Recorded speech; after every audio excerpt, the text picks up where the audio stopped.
All right. All right. This is me versus Kiramode, CoDameron and Kiramode. This is the fall 2020 uh, Star Wars Tournament Limited Pool by Josh Johnson. This is what, the quarterfinals, the semifinals? This is the semifinals. Semis, yeah. Yeah, I'm just hot off a win from Tyler, and now we're just rolling into this next game. This is best of 5 set, no time limit, open deck list. So I got Daniel's deck list open right here. Real quick, Daniel, do you care about set references? Like if I want to look up a card, are you cool if I like flip through Yeah, my book and look at the card? Okay, cool. yeah, that's fine. Yeah, me too. Um, great. Yeah. Um, just recording this on Skype. Like, if Skype is so much easier to record with, you just hit the button. It cuts off like here, but it's whatever. I think the only set you really have to like look up is Greedos, because like there's some cards I had to read Bounty's weird. where I'm like haven't played this in ever. you know. Oh wow. Yeah. Well, I got like a Boris saying. What does she do? She has like what, 3 dots? She was actually pretty relevant in my last matchup because her ability can prevent Chirrut from ripping. So that was nice. I was like, oh, okay. Like if I put the tactics, she just blocks it. She's what? Gun tactics, double white bomb. Yeah, gun tactics, 2 bombs, targeted strike shielding, and then a weird cancel. Okay. Um, random on who picks on side first, right? Yeah, Do you want this or should I take it? I'll take it. You can have light. Sure. That gives me dark. Um, I haven't thought about these matchups enough. Um, I think the fighters should do fairly well against this deck. We'll see. I have Uh, I have bad memories about playing James and Donovan with Profundity. No, with Defiance lists.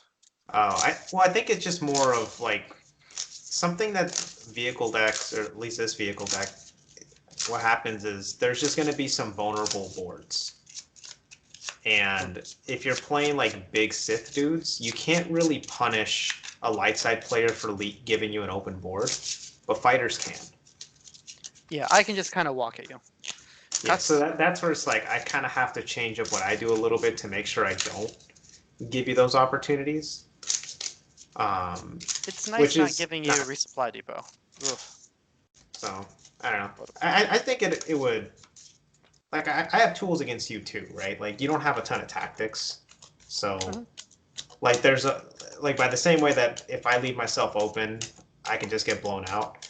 There's just gonna be board states that I can engineer where it's gonna be really hard for you to block me without very specific guys on the board. So, I wonder if Delta One is like if I were talking with I would pregame this with Jim. Jim's out right now. Jim wants to watch this game, but it's a pain in the ass to set up because then like even if he doesn't have his camera on, it like records the third screen. It's weird. We would talk in depth about am I supposed to play Delta One? If you can I get don't the know. done, yeah. Okay. I mean, you for sure you for sure want the red dude with the tactics, right? No, he's important to the game. Like I think I have measures against the blaster emplacements, but those things are rough. Yeah. And then I really need what's his face? The dude that gives everyone protect. Yeah. I think Like that's what this is going to come down to. Who finds their protect? Yeah. Alright, do you want cuts? Give me a half cut on each. You want cuts? No. All right. Flop. Yep, that's a flop. I'm not mad at that flop. I've been lucky. Like I've got to do this thing where I manage my color money. Yeah. Okay, I'll keep this. I think I buried that one. And yeah, okay. I'll leave that flop as is.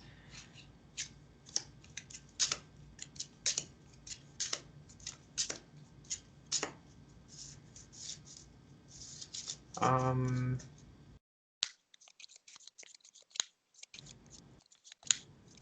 me double check what I got here.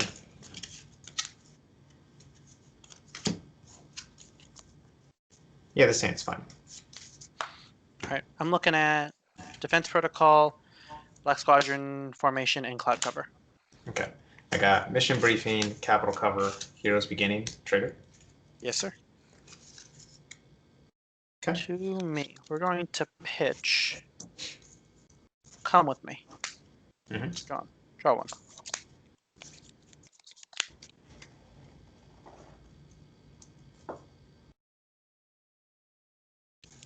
Oh, I get a rip a card for free.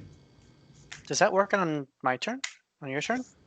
It says after your opponent's turn begins. Yeah, that's I'm when that assuming is. that first turn. Yeah. Right. Interceptor fell. No commits to you. Oh, lovely. That, Okay. 3 on the force. Okay, so I got 7 cards. Force discard's gonna be the concentrated firepower. Ooh, that's a good card. You don't need it right now, but that's a good card. Yeah. It hurts to pitch it, but like, what are you gonna do? So pay 1 for a vaporator. Let's both draw. Yeah. Holding 5. And then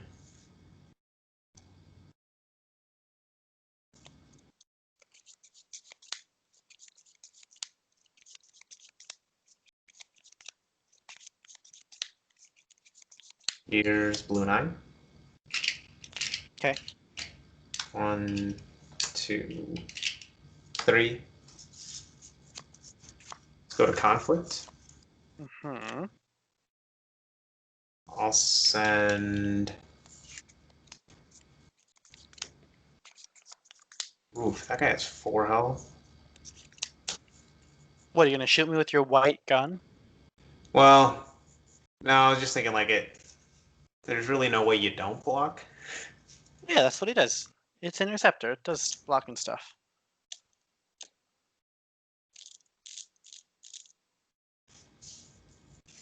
Yeah, blue 9 at the middle. Yeah, I'm here. Okay. Edge battle. Edge 1. 1 in. 1 in. Let's say 2 cards. Pass. Um,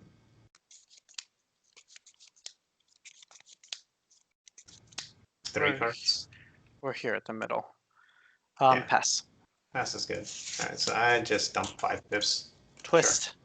You got it. Let's say pass. Here's a card. Pass is good. Here's a card. Pass is good. 1 heat. Stand target. Pitching cards. Okay. Oof. Yeah, that sucks. Heat. Gun. Yep. And then 2 to the objective. Ow. Let me find a 2. And dial to 3. I'll draw 1. Go ahead. Dial to 3. Defense protocol. Pop, pop. Ouch. Yeah, I can do it too. Pitch, stand target. Holding 1, Yeah. drawing 4. That was kind of what I was afraid of. From like, if you have a heat, it becomes kind of dangerous. I was like trying to wonder if there was like any way that if I could like threaten the heat, if maybe you don't block, but if you have 4 health, you basically always block. Yeah.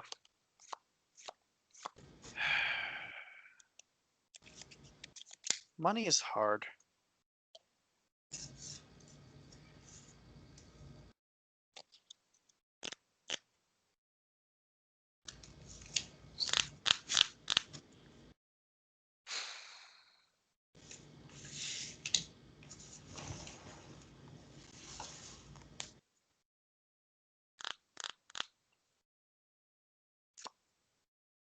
All right, I think this unit's good.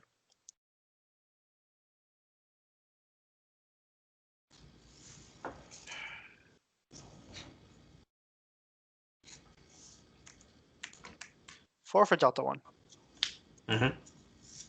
Conflict. Yep. Interceptor to the middle. Sure. For Anything 2? ahead? Nah. Okay. Just a 2. Wind Force on Interceptor. Delta 1 is ready. Okay. So refresh. Pitch an A-wing and draw 4. Like, Delta 1 seems relevant here. He does all the things right now.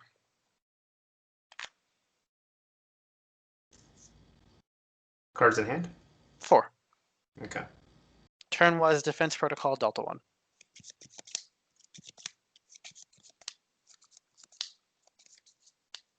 Can you nudge your objectives in a little bit? Yeah, sure. I bet you they're cut off right now. Forgot about Sorry. the camera angle. It's horrendous, but it's easy. Okay. So.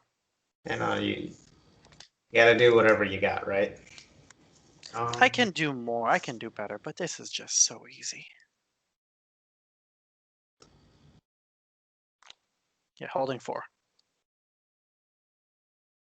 Yeah.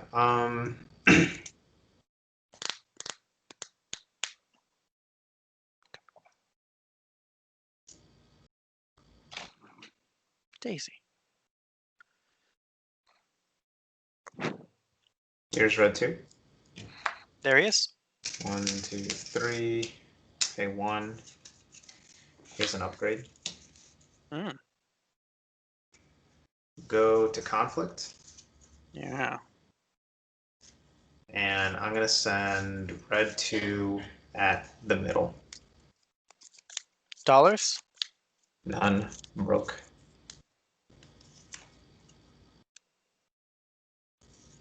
Hmm. Careful with your hand. It's like peeking a very little bit. Yeah.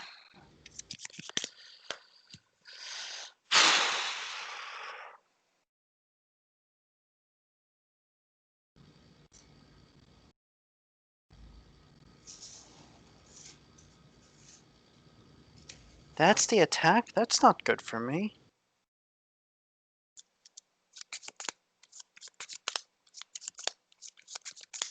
So, shield myself, I get wrecked by heat. Shield the thing, and I get shot by you. Win edge battle, I'm fine.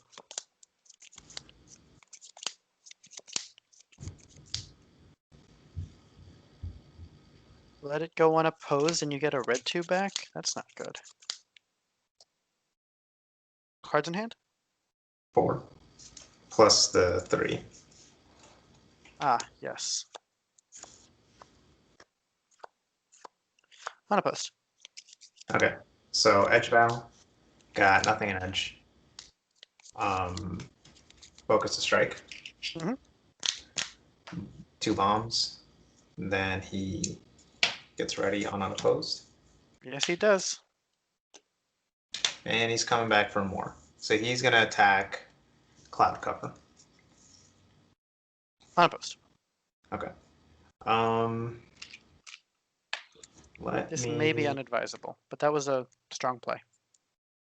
debating if I want to pitch anything. I think the answer is before edge. Let's Vaporator. Mhm. Okay. I'll put 1 in edge, Mhm. and I think just the 1 protection. Yep. Throw it on red 2. So I'll get a total of 3 damage on the objective. Mhm. And then that'll be dialed to 5. I'll draw 1. Dial the 5, and you're focused, yeah? Yeah. Okay. To me, I'm gonna pitch Mythal. Draw 2. Oh, let's get a thing. Hmm. Defense protocol, super relevant. We're just not gonna do it. Draw 2. Okay. Yeah, ripping that protection off the top, I was like, oh, okay. Can't overlock. You want to talk about a rip? Okay, yeah, I mean that guy's pretty good. That's a rip. How are we paying? I guess it's good you didn't ping me, right? You had a shield. Well, I mean, if you ping plus Oh. tie attack squadron. Night Beast. Mm-hmm. Conflict. Night Beast is the one that says after you survive, he untaps, right? Yes, sir. Okay. We're in conflict. Attack squadron to Mothma's objective. No block. Anything an edge? Yes, sir. What do you got? Stay on target. Howl Runner from hand. Ooh, that's not good. Yeah, big draws. Okay, I'll take an action. Oh, sure. Let's reassign. Baron fell. Well, yeah, Baron fell to the attack squadrons. You gotta lose one of them. Yeah, Baron Fell's gone. Okay. So. Still gets your guy. Bomb unopposed. Yeah. Yeah, that hurt. Interceptor to the bottom. Sure.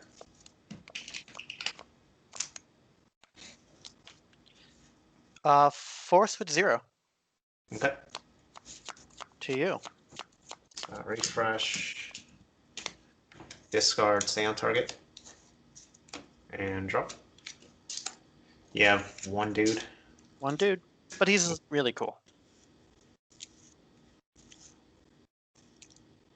And neither of us have found money. Yeah, it's pretty rough. I've played some stand targets though, which is cool.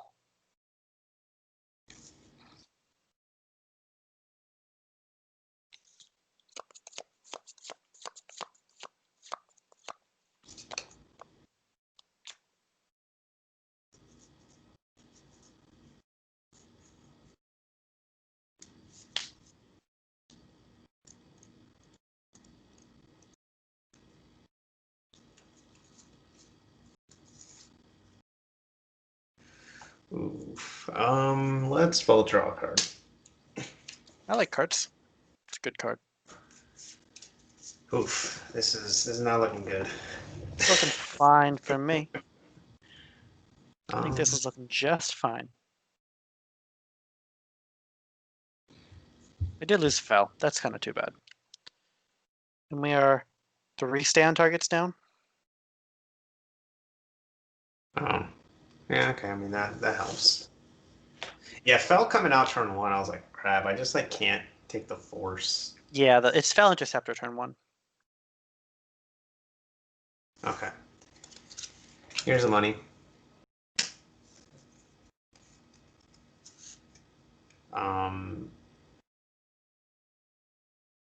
Here's Battlefield Engineers. Oof. Actually, from like that. Go to conflict. Mm-hmm. Go to force. Commit. Take force. Dial to 6. I'll draw 1. 6. Gotta stay alive for another turn. Cards in hand. I got 6. Money floating is 2. Yep. Pitch, hand to the Emperor. Draw 4. Oh, let's refresh also. It's kind of important.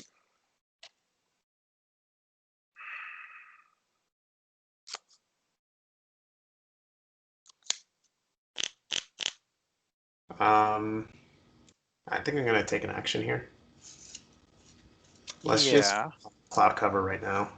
Yeah, that's smart. I think that I don't think with $3. Wait. So you do that in refresh, right? You'd have to do it before I draw. When's the action window? I got it.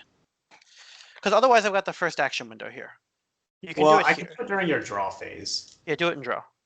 Yeah, like that's what I'm doing. Like it has to be before.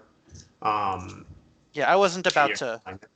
Because I was just trying to debate like if I on $3, what's the likelihood that you pick up enough guys that I just get killed? And I don't think you have enough to. What do you mean? I'm threatening 1 bomb away from game.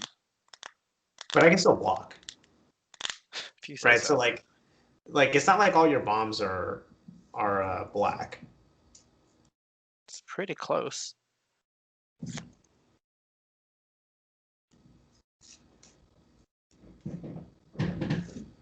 I see what you mean. It's a little annoying. Cards in hand? 5 plus the 3 under beginning. Oh, okay. Yeah, this is a little annoying.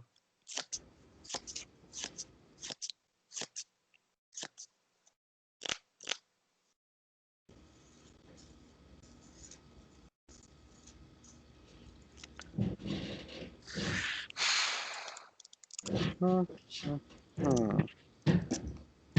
Yeah, having 5 money turns out is good.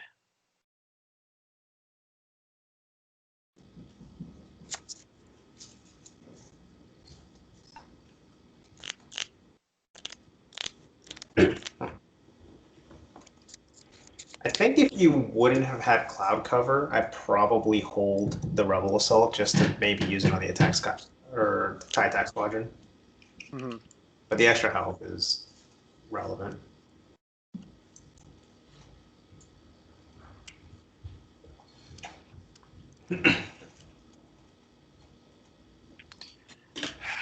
You also have protection in that deck.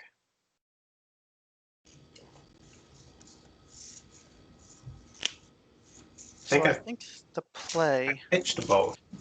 Just tie advance. You have no more. yeah, there's 2 protections in the bin. Tie advance to the table. Okay, he's relevant.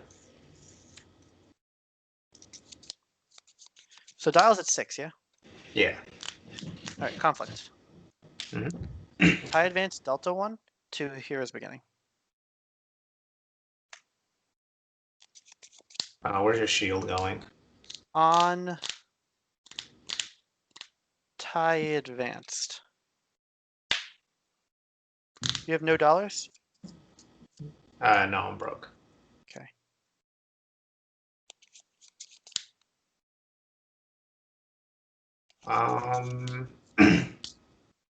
So if you have Hold. seeds, I just lose. Okay. I'm holding 5. Yeah, and if you have it, no block. Cool.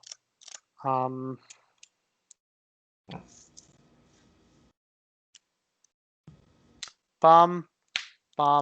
unopposed? No edge. Sorry, no edge. Sure. Okay. Cards in here are Heat, Heavy Blaster, and Kian. Cool. Dial is 7. Dial to 7.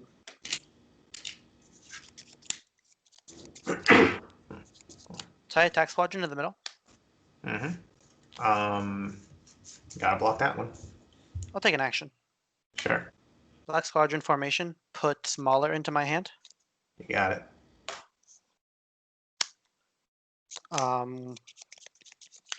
We have an edge battle. Yep. Here's a card. 1. Here's a card. How many cards do you have behind? 4 back. We're 6v6 right now. No, I pitched 1. The rebel assault. Okay, so we're 6v5. I'm 2-in. Pass. Cool. Pass is good. You got a twist? I do. Okay. 1. Here's a card. 1. Here's a card. 2. Here's a card. 3. All 4. 4. So I've got 8 printed, but that's actually a profundity there. 8 dots. So you have 9. 9, yeah. Edge is yours. Okay, my guy punches you for 1. My guy punches you for 3 and 2 bombs.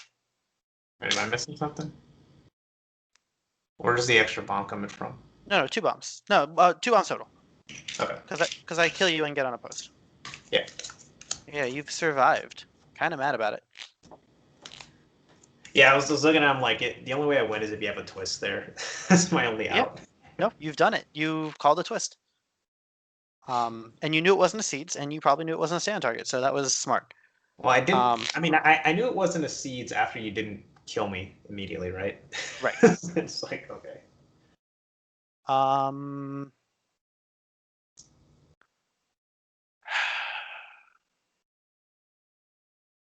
Force with interceptor. We're actually going to commit. Sure. I don't think I can attack you. Refresh. That's probably right. I mean, you're probably winning next turn in all likelihood. New objective. Doi 4. Draw 6. Oh, that's so bad. Like no cards in hand, just an interceptor. Yep. You have to play. You have to play 4 bombs. You'll get 1 card. Okay, I have a card. 4 Could be bombs Tylenol. is a lot.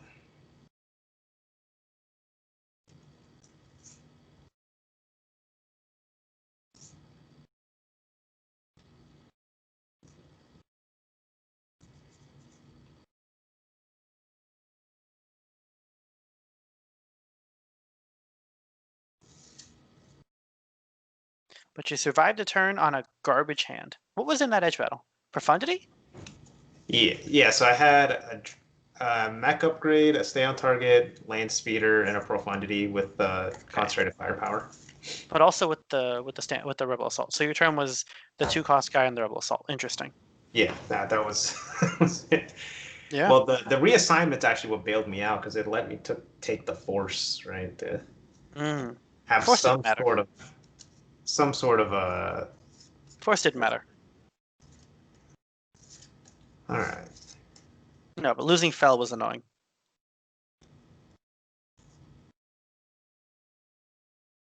Also, I'm glad that like seeing the heat under beginning means I called the heat into the Delta 1 play. Like not blocking with Delta 1 feels so much better now because you had the heat. I can count.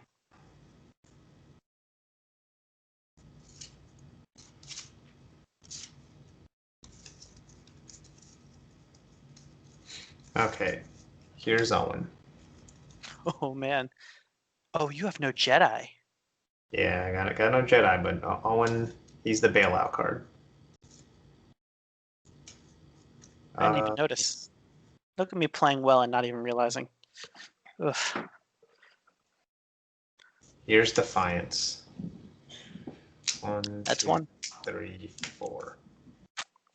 Go to conflict.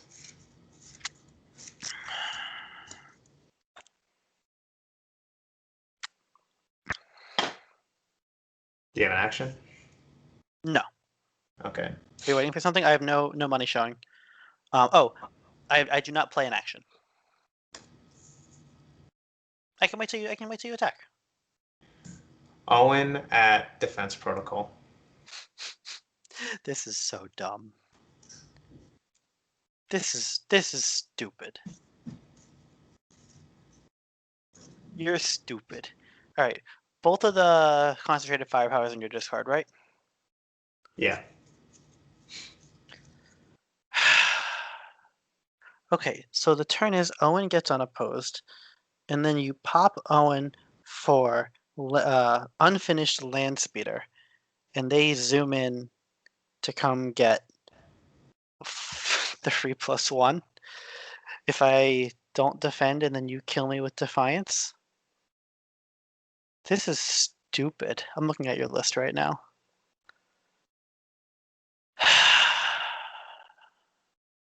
How many Rebel Assaults in discard pile? You only have $1, but Yeah, I only have $1. But there is only the one. all right. I gotta look at this Profundity pod. I think I know the cards in the pod. It's Defiance, Chud. I built it into a deck. I don't know what it is. Defiance, Chud, Protection. Is there 2 Chuds in that pod? I think there's 2 Dorks in that pod. Yeah, one guy like steals stuff, and there's a Chud. The event. Mothma. All right, I'm blocking with the Interceptor. Okay. Edge battle? Yeah. I will pass edge. I'll pass edge. Okay. So you strike. You sure? Oh, yeah, you have the thing. Okay. Yep, at the pop Owen now. Forgot about that. Okay. So you swing at the air. Well, best laid. I totally forgot I pop your objective. Like, yeah, you can only do 2. it wasn't until after I declared the attack. I'm like, oh wait, I only get 1 shot at this. Good plan. Like, I think if you don't pop the one, then I already win. But if you do pop the one, which you did, you're still getting 2 game points out of it. Do you have it? You have it. I don't have it anymore. No, but you have the thing. You have the play. Yeah. I mean, so I have to unfinish no matter what. Um, even if it's just to farm game points. Yeah, no, it's great. So the question here is, do I land speeder to get the game point and then try to live a turn on Defiance? No, Or do I just say everybody goes in, max out the game points? you maxed the game points. I'm about to walk through you. Yeah. I'm about to destroy you. Yeah, that's the move. Okay. Put 4 damage and then we call it good. So let me see here. I had a Vaporator. You gave me a heat. So let me Would see have been. something. I would have drawn heat garbage. So if Vaporator gives me a heat, Yeah. um, would that have mattered? No, because your guy still has 3 health. So like, because like I needed to split their attacks because like I didn't have any other blast in this hand. Wow, So that was silly. And you had it like. All right. yeah, yeah. Game Okay. game So one I to got me. Max. You have 10, 10 10 points. points. For the max, I need 6 damage, but max out what I can reasonably get. Yeah, that was a stupid game. That was a stupid game. Yeah, I was looking at my hand. I'm like, fuck, I need some more money. Or more I bombs. Like I needed one I more. played that on no money. I played that on less than no money. I don't even think I ever double focused cloud cover. That was a stupid game. Was and can we talk about me not defending the red 2 for 6 damage?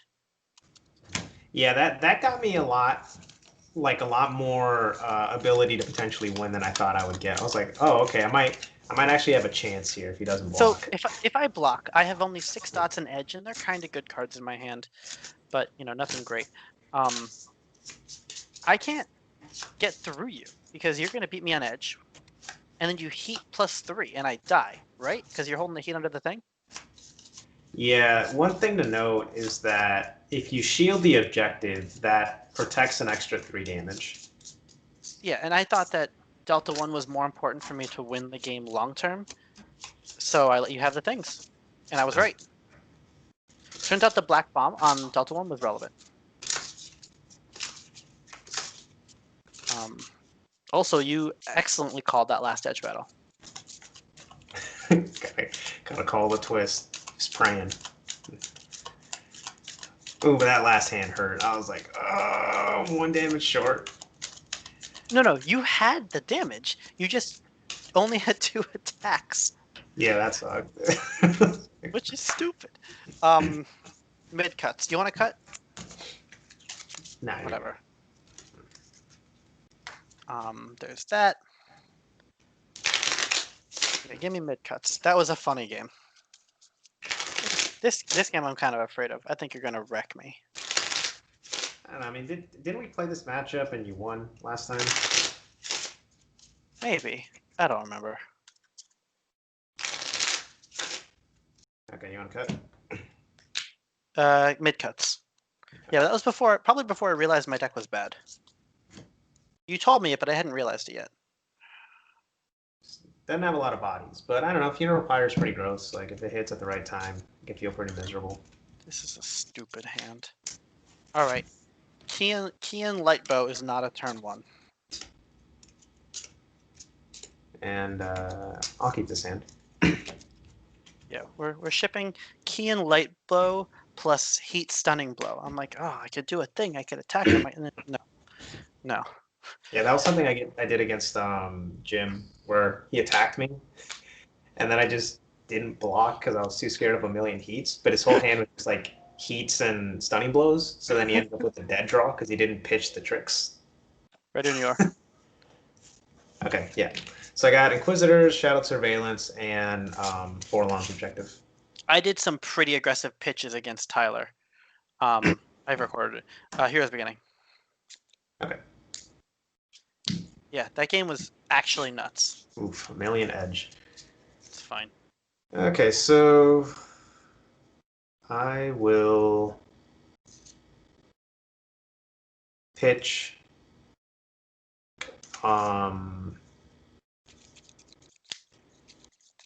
Pitch quick hunt. Draw one. Ooh. Decisions. Here comes Seven Sister for 3. Commit. Take force. Fast turn you. All right, we're gonna do a no pitch. We're gonna do something funny today. Owen, Lovely. Tauntaun, Even better. Owen Mm-hmm. for Blue 9, Yep. Mystic for 2, Mm-hmm. Light Bow on Mystic for 1, Yep.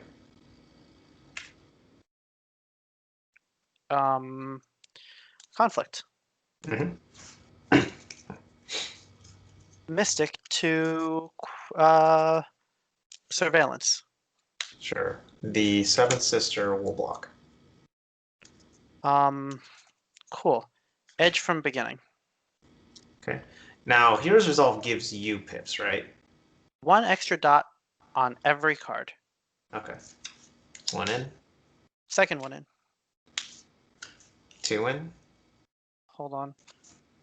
Pass. Pass is good. I got 5 pips. I got 7 pips. What's she's? Oh, that's Orasing. Yeah. 7 pips with a heat? Yep. Any reactions? Not currently. Okay. My trick? Take an action. Okay. Detainment. Ew. Where'd you get the money for that? Oh, that was cheaper. Yep. Had the Oh. dollar. All right. Sad. All right. So she strikes. No, yeah, I don't strike. Tactics into Blue 9, and then gun into Mystic. All right. Not bad. I thought I was gonna get you sad. All right. Tauntaun takes the force. Sure. Dial to 2. I was gonna do a thing. That was actually totally worth it. I'm fine with that. No, I mean that's not a bad turn. Like you didn't lose anything. Oh yeah, I used my whole hand. It did all the stuff. What are you gonna do? Attack me? Play or sing on Okay. not 6 money. Aurora Sing's gone. Okay, I keep my 2 cards. Draw 4. Josh, how do you like that? Orasing was used to lose an edge battle turn 1.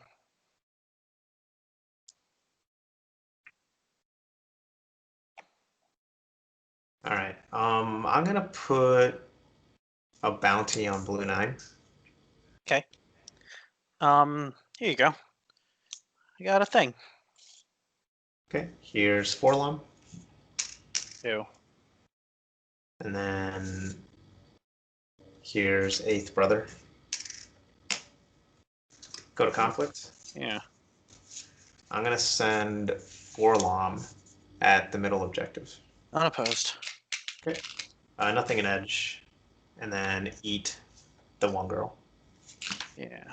Do She not react with trust in will- the force. She'll hide under out of the mist. She's under trust in the force for now. Okay. And then let's see here. From here, I'll just say Seventh Sister takes force back Yeah. and pass it over to you. Draw 6.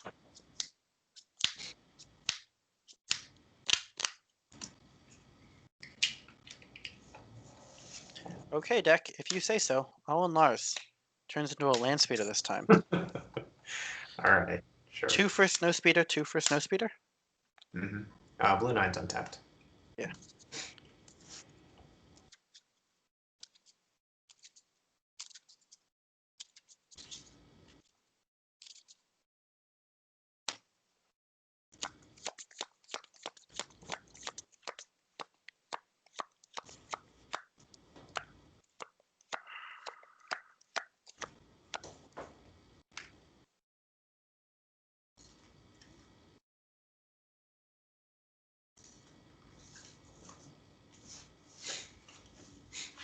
Hmm.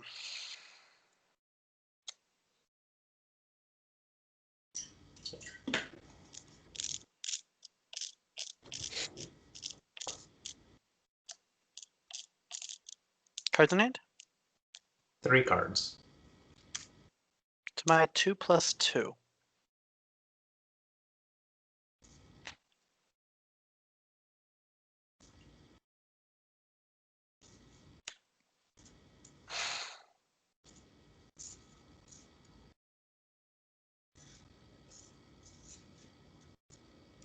All right, here I come. Snowspeeder to Order of Inquisitors. Um,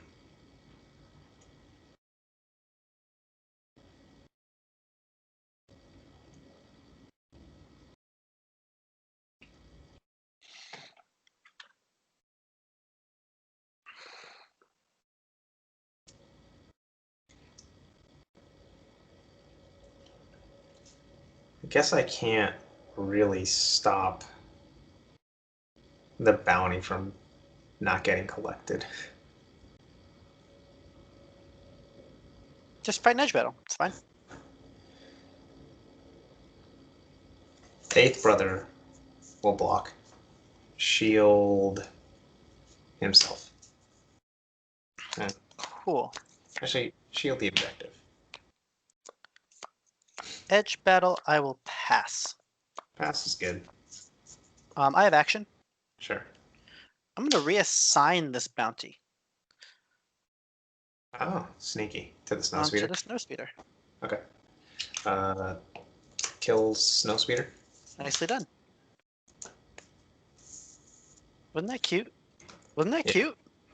Yep. Yeah, bounty's been quite unimpressive. No, that was a really sneaky one. I was scratching my head about how to get under that one. Snowspeeder to the middle.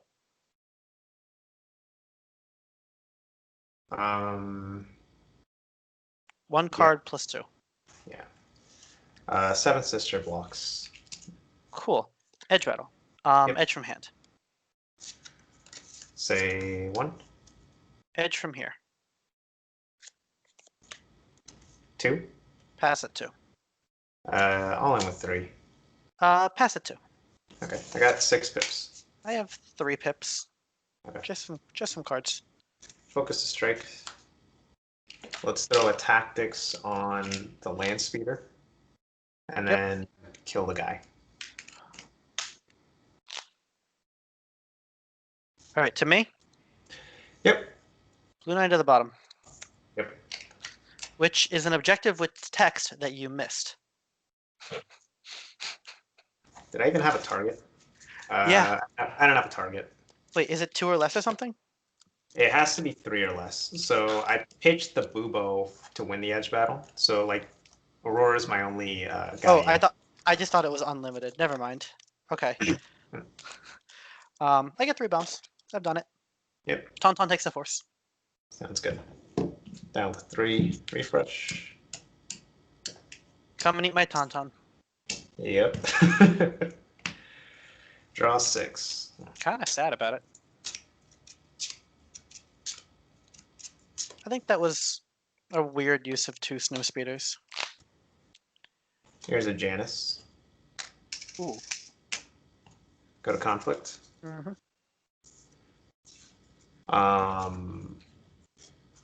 4 Lom to the middle. You got it. Oh no, I'll defend with the Tauntaun. Sure. I have edge battle. I have 1 card to edge. Yeah. Let's say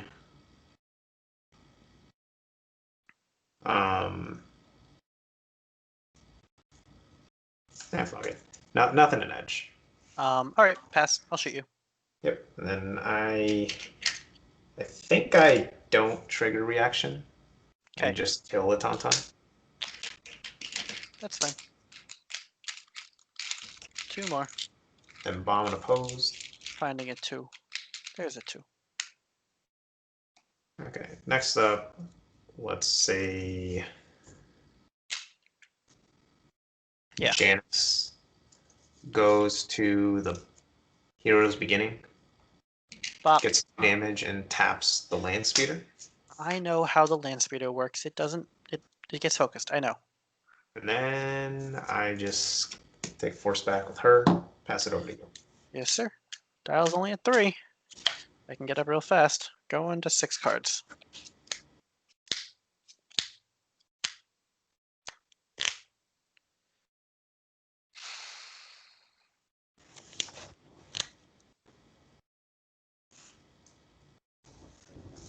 Two for Ewok Hunter. Draw card.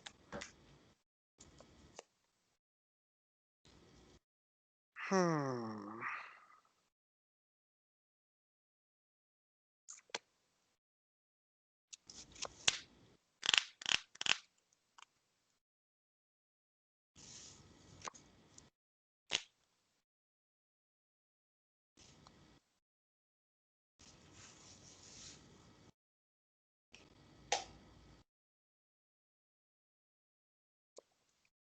Two for Temple Hanger. Mm-hmm. One for Evaporator. Yep.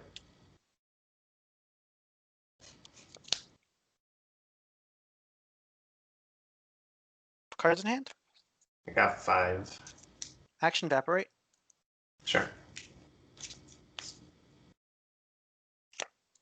Owen Lars. Okay. I've never drawn this many Owens. Pop Owen. Play Kian on foot. Yeesh. What's wrong? So Yeesh for many you. guys. Yeah, Kian's good. Kian has 2 guns. Like, that's relevant. Yeah, I felt really good about my board position until that happened. it's fine. What, until I played a gun? Well, it's like this. The Seventh Sister, she's one edge battle away from just getting popped. Yeah, that's why heats are good or something. Go to conflict. Mm-hmm. Let me read your list for a sec. Greedo. Alright, go to force. We'll commit Kian and Blue 9. Sure. Cards in hand. 3 plus 1. Okay. Okay, so I got 6. I'm gonna discard Battle of Endor. Draw 1.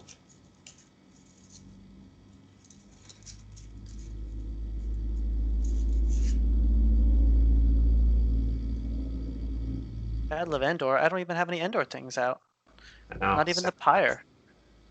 At some point I'll get a Pyre, and then you'll be sorry. Oh yeah, no, that's gonna be the Dark Days. I only got in 3 damage early game. Ugh.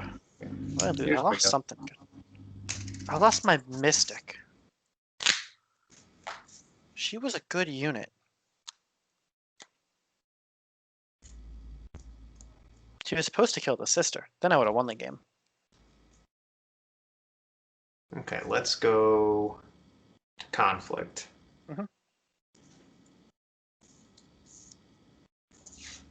Attack with the sister. Attack with the sister. Do No. it. Eighth Brother and Janice. Mhm. They're gonna go to Hero's Beginning.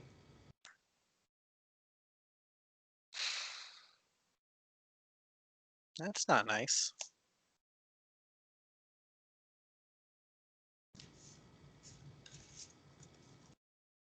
Met with Kian. Okay. Edge battle. Yeah. Let's say 1 in, 1 in. 2 in. Beginning. Last card in. Okay. 3 in, I'm in for 3. 4 in. I'm not in for 4. Holding Okay. 1. Pass is good. So I'm sitting on 8 dots. I'm sitting on 5. With Okay. the stand target that doesn't do anything. Okay, so Quick Hunt's no good. Seeds is good though. Seeds is good. Seeds your Blue 9. Yeah. Okay.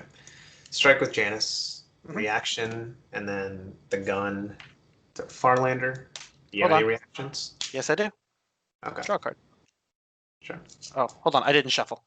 That's Owen. Sorry. Oh, yeah, you're good. I mean, that might have been Owen. But I'm pretty sure I didn't shuffle. You want to cut? Nah, you're good. Might So be on. monitor the objective, and then tactics on. Huh. Land speeder. Yeah, I don't know. You do you. Yeah. I'm debating getting a little aggressive here.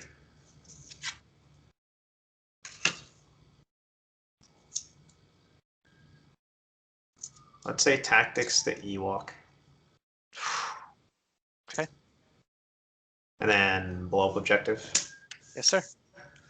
Dial No. the 5. Dial was at 4. Dial the 5. Force is light. Pop. Okay. Next one's gonna be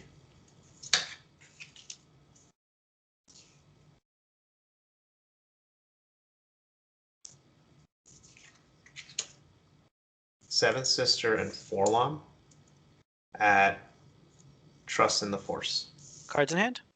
1. All right, it's Ewok. Okay. I edge. Pass. What do you got? I have a dot. Okay. I'm gonna detain the Ewok. Yeah. Oh, that's there. Okay, so focus a strike with the Seventh Sister, puts 1 gun in the Ewok, tactics on Land Speeder, and then Forlom kills him and then eats the other Ewok. Draws a card. Ewok's gonna go to Draws Shadow. a card. Ew. Then dial to 7. Where was that? Here or here? That was here. Oh wait, no, sorry, that was at the other one. My bad. Doesn't blow it up. Only 2 damage. 2? 2. Yeah. Ugh. Okay, from here, strong consideration to just go put damage. Take an objective. Dial's at 7. Dial at 10. Well, dial's Right. at 5. Dial's only at 5. Dial's at 5. Dial's at 5.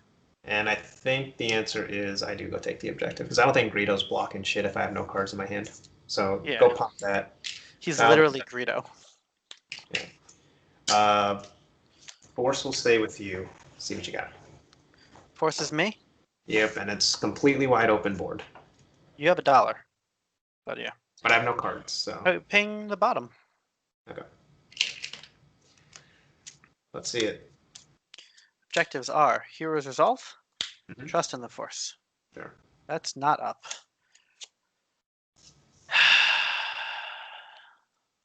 I just basically need you to not draw a million blasts and then blow me out.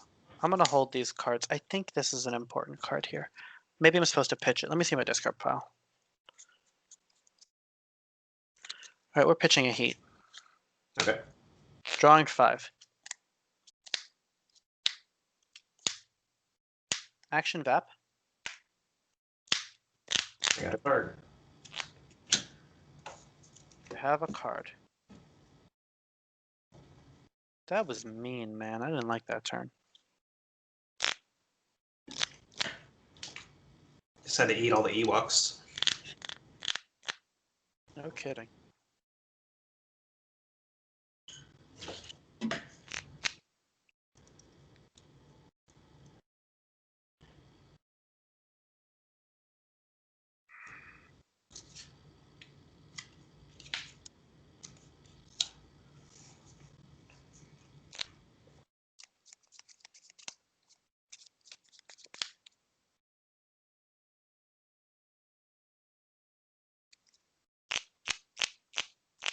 It's not a good look.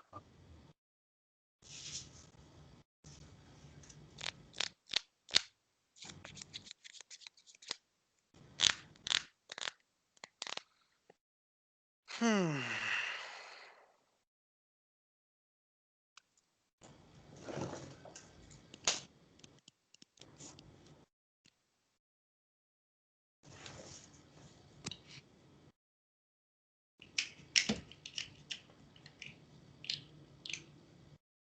Yeah, that was mean. Ooh. Ooh. Are there 2 cards captured here? Oh, there's one. They're split. 1 in the middle, 1 to the bottom. The Ewok's at the middle. Yeah. This should be an Ewok, and this should be the Mystic. The girl. 3 for Luke. Mm-hmm.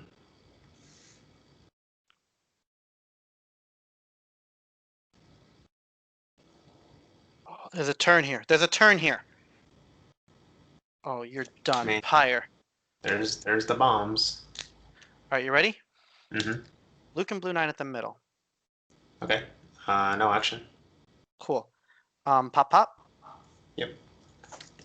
Then you Ewok get to a hand. Yep. Action. Pyre Luke. Sure. React with Trust in the Force. Make an Ewok. You got it. So you draw one. I draw one. We're also focusing the sister. Sure.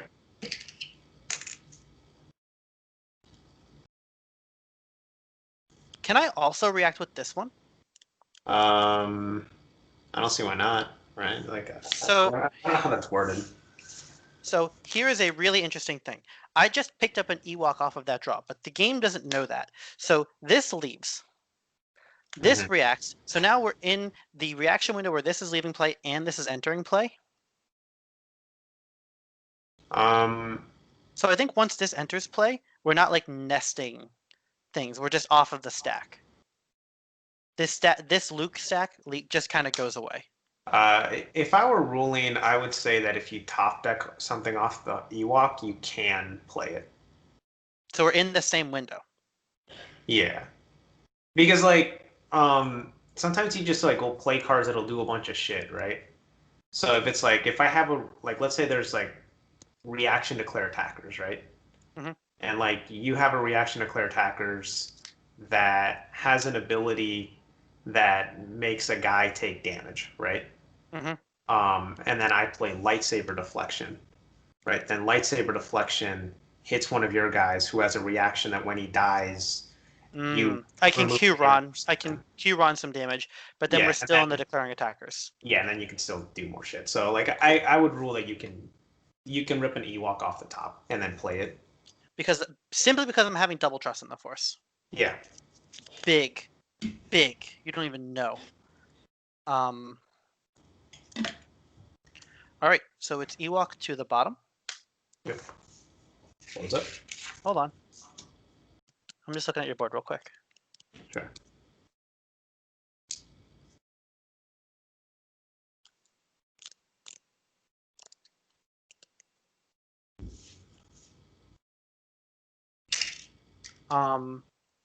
All right, so declare attacks.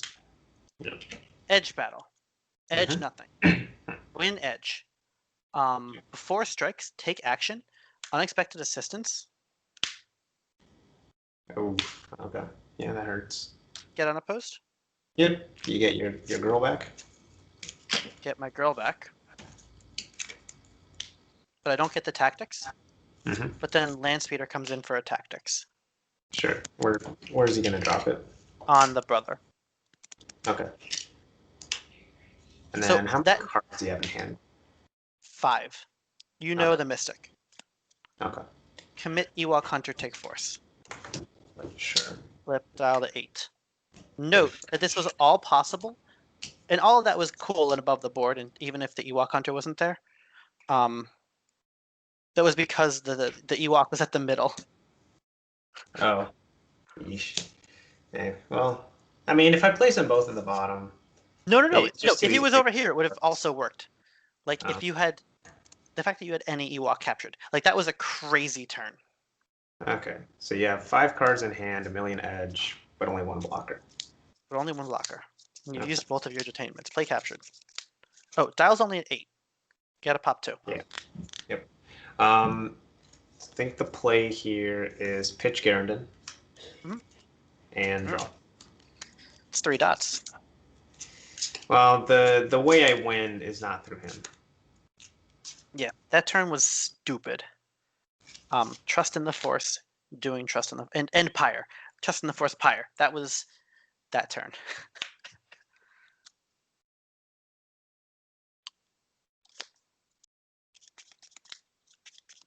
I think the move here is that I might just have to punt Because I mean, I guess like there's a version where I can theoretically win an edge battle, but like having 5 extra pips on the like from your objective makes winning edge pretty much impossible. Gross. I forgot. So that's why I was like, I kind of actually need a captured or something. Okay.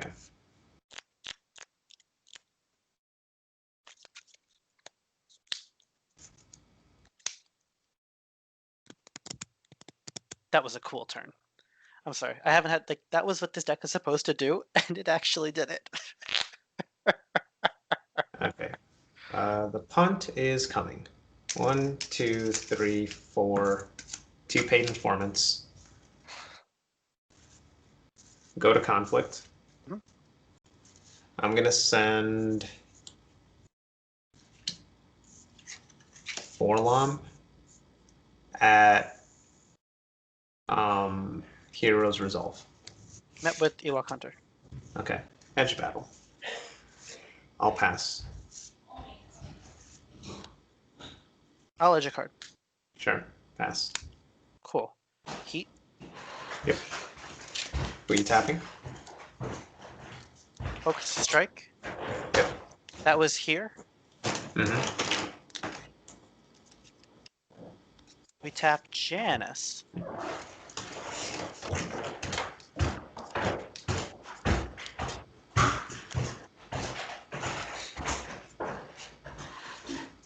Kaylani, what's with the lead boots? Now the house just echoes a lot.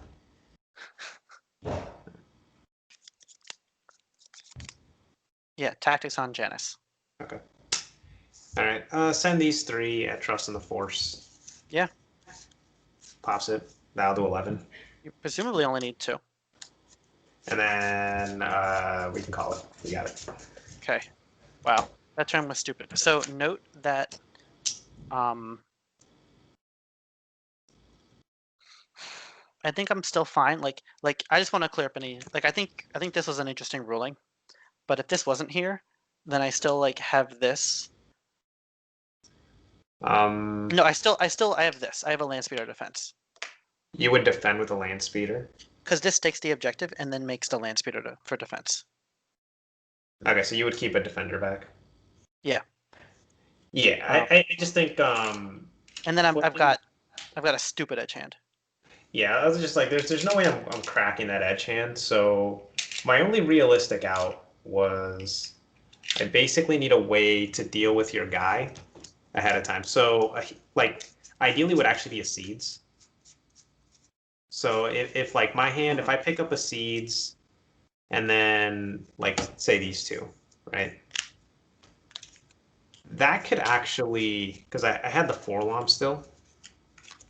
So I mean, I'm still a blast short here.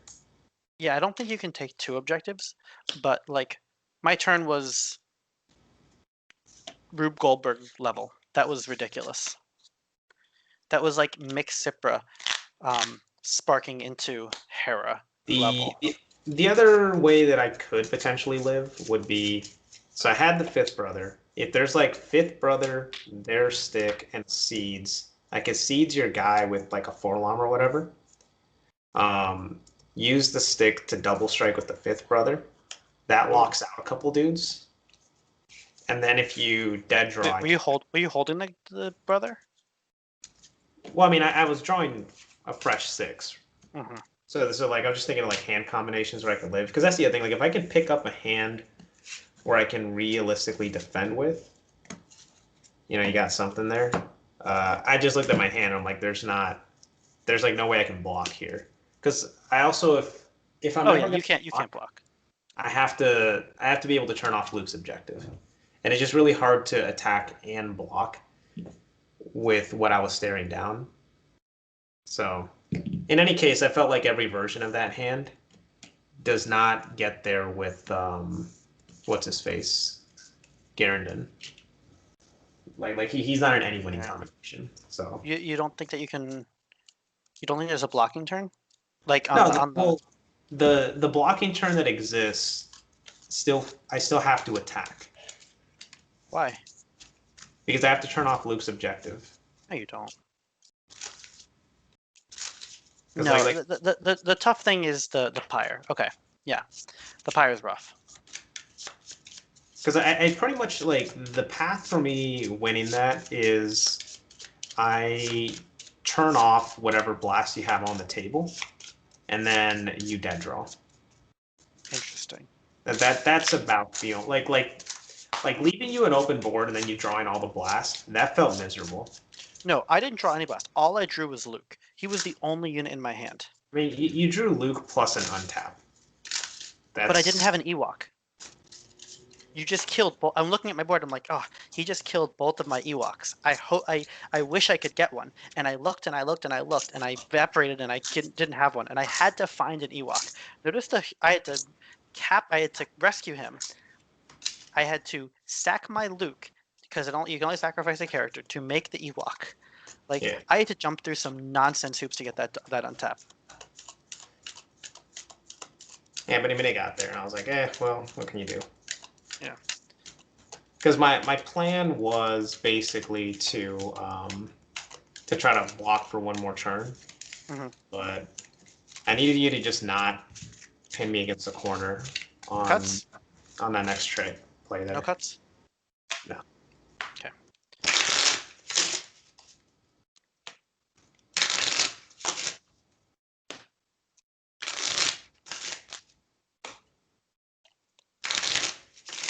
Keep.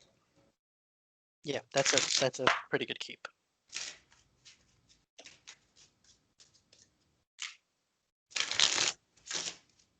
Now you want any cuts? No, I'm good. Mid cuts. Oh, okay. Sorry.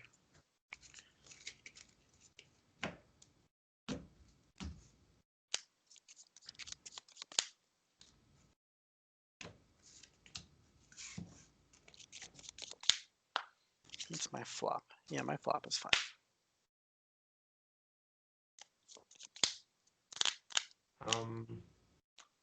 What do you think of the champion cards? I think they're pretty good. Like they do what you need them to do.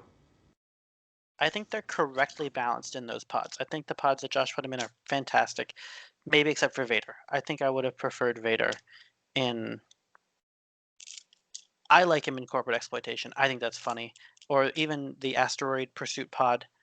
I think asteroid pursuit is my favorite spot to put him. Maybe even 1-1. I'll keep this hand. Cool. I'm looking at Cloud Cover, Dark Defenders, Defense Protocol. Okay. I've got Doid 4, Mission Briefing, Secret Antipole. Cool. We'll be pitching Death from Above. Draw one. Okay. I get a free card in there. It's beautiful. Interceptor. Mm-hmm.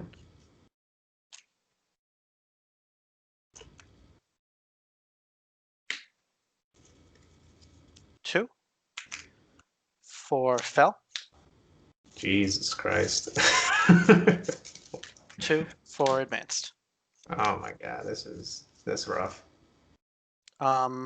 Force with this thing. To you. Okay.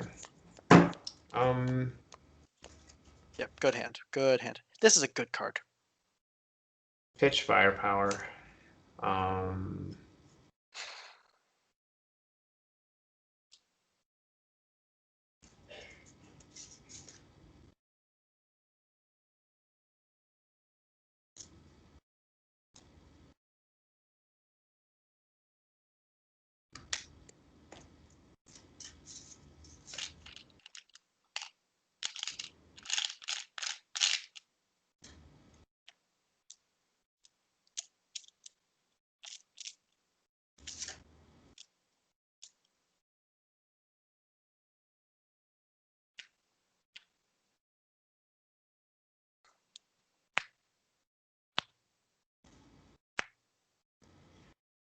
Yeah, this hand looked a lot better. It's got Doid 4 on it.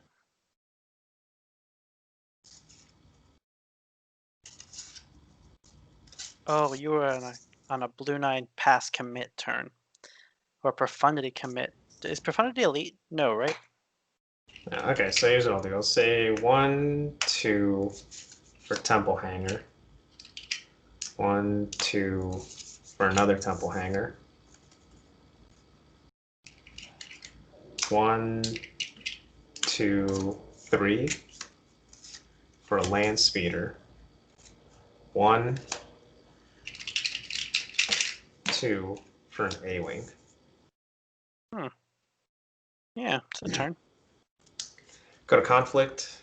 Mm-hmm. Go to force. You Okay. keep force. Dial the 3. I'll draw 1.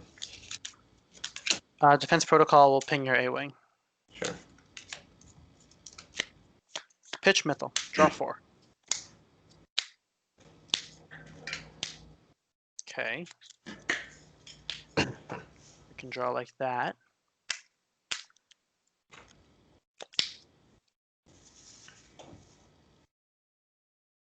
One for Night Beast on foot. Sure. It's kind of cool, right?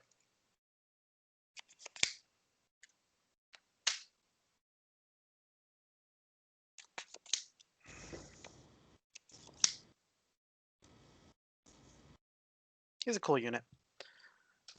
2 guns. Like he's relevant.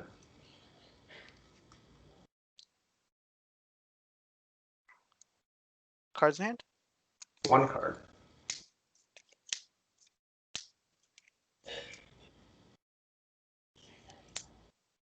Tie advanced to mission briefing.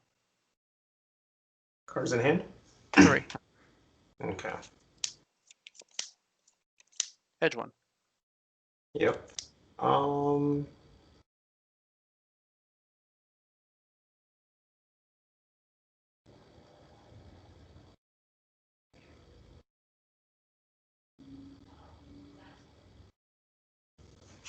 Trying to think how high variance I need to play. I think the answer is very high variance, but what does Mauler Mythal do? He just pulls a guy out, right? Mythal says action, TIE Fighter leaves. Yeah. Okay. Mythal is nobody's baby mama. I think the move is no block. Yeah, no block is cool. Okay. Match. No, gets 3 bombs. Okay. Force with the interceptor. Sure. Refresh. Showing, ready room, dark defenders. Keep my 1 card. Draw I guess 5. I paid on It's Beautiful, which was dumb. Oh boy, this is yeesh. That bad. Okay, there's got to be something I can do with this. Maybe I should have blocked. You were drawing 5 cards.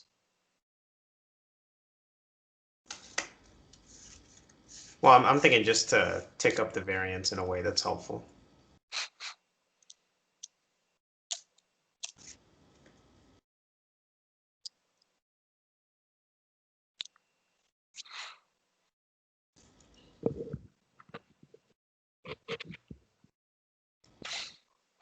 Yeah, I think that these cards are in the perfect pods. Maybe It's Beautiful could have been in like something else, maybe Virago or something. Because I mean, I just think Merrick Steel's pod's so good. This is nicely in Merrick Steel's pod. This is the problem. It's just too good. It should be anything different about it. Make it unique. I think making it unique is okay. Not limited. That doesn't do anything. Light cruiser. Gun tactics action steal a shield. Yep. 1, 2 for a Y-wing. And then go to conflict.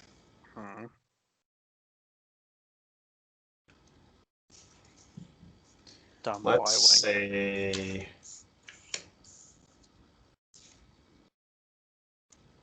cruiser by itself at dark defenders. How much health does he have? 2. Well, that's a job for Night Beast. Okay. Where are we? Dark Defenders? Yeah, dark defenders. Okay, I'm just gonna mark it.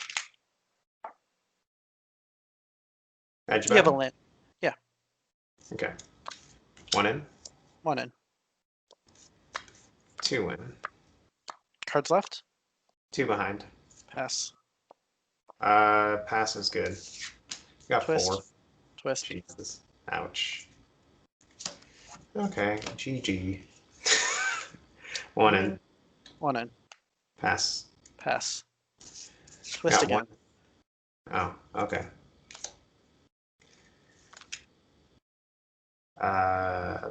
Whatever. I'll throw my last card in. Me too. Okay. I got 1. Stay on target. Lovely. Put Mythal on tie advanced. Yep. Strike for 2 guns. Bye, cruiser. Yeesh. This is just going as bad as it can go. That was my hand though. Like Night Beast, Ready Room, garbage. Yeah. Okay. Y-wing at cloud cover. Interceptor. Sure. He's dead. Hold on. I might pull out. What? Oh, okay. Might take 2 bombs and save myself some bombs and a tactics. Yeah, I'm gonna pull out. Okay. Bomb it on a post. Son. Sounds good. And then pass turn to you, I draw 1. Cool. Now we'll defense protocol the Y-wing. Yeah, this feels pretty miserable.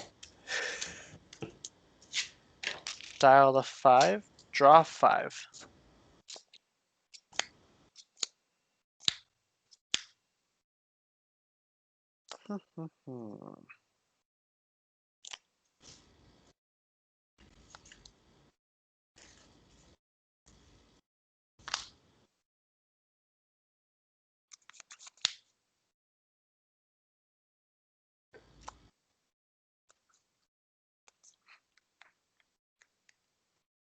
$8.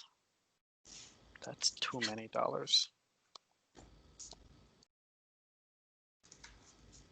Yeah, so if the heat's able to land there, I can make it a game, right? Because like if I win edge and the heat lands, if I kill Night Beast and overlock the tie advanced, I'm not dead in the water like I am now. Let 2. Interceptor. Yeah. Attack squadron. Yeah. Yes, yes. Yeah. How many cards do you have in hand? Just 2. I don't think that's 1, 2, 3. But I've got edge, whatever. Yeah. I'm trying to think if like I have any outs whatsoever. If I'm You just do. dead to the board. Like my outs are I need to god draw. Interceptor black 2 to the middle.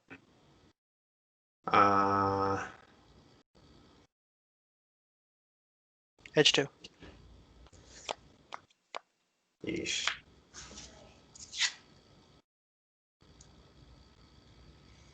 No block. Cool.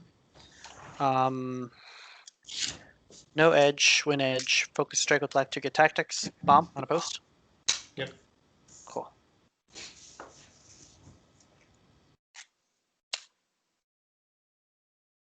One, two, three, four, 5. Attack squadron and tie advanced to Doi 4. Yep. You have fake card? Nope. Okay. No edge. That helps. Yeah. So dial to 8. Dial to 6, dial to 8. Yes, sir.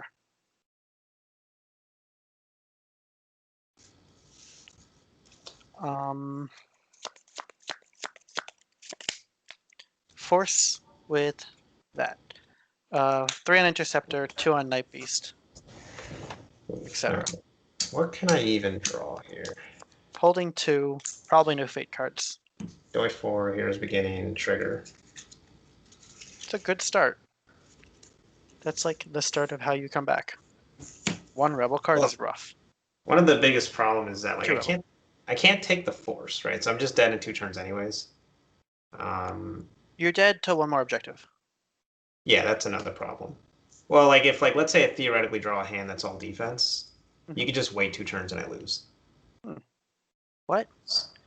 Why would I do that? I don't know how. I don't have that option. I have edge 5 showing.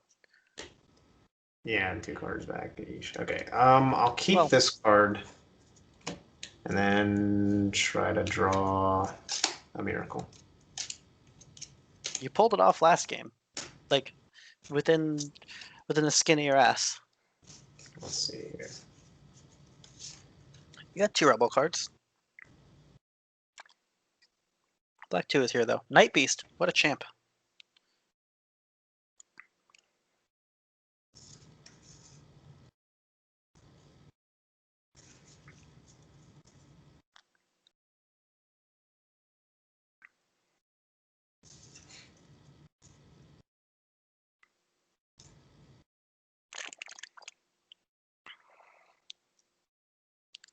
So as constituted, this doesn't get there. Let's Vaporator and Bolt Throw. Whew. Gave me a good card. Yeah, wow. What can you do?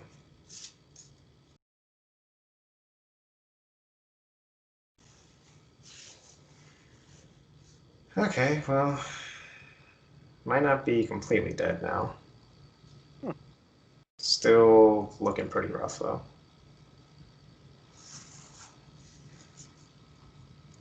Two, six.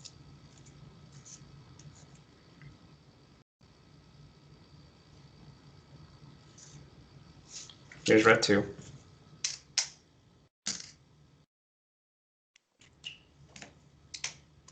Here's a frigate. And there's the upgrade. Okay. So that's the card that can potentially bail me out. Actually, Oh. Yeah, I could just kind of lose now. And Owen. That's an edge card you might have wanted. Yeah, but I don't know. I mean, like I'm kind of skating on really thin ice here. So you have 3 cards. I kind of just need your 3 cards to suck. Like, that's really what it comes down to. I'll tell you, one of them sucks. You need to kill 3? I've seen both your twists, right? Yeah. In the same edge battle. Okay. Yeah. Okay, I should know that. All right. Here's my discard pile. It's 4 cards. Yeah. Yeah, if I just have no defense here, I lose. That's bad.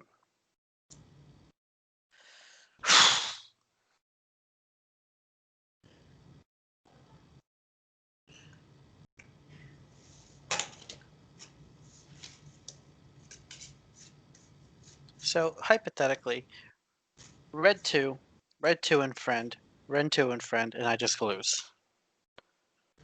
You have 2 bodies though. I have 2 bodies and a mythal. Not to mention one of your bodies has 4 health. So that kind of makes things much more difficult than I'd like. You have heats and 3 extra edge cards.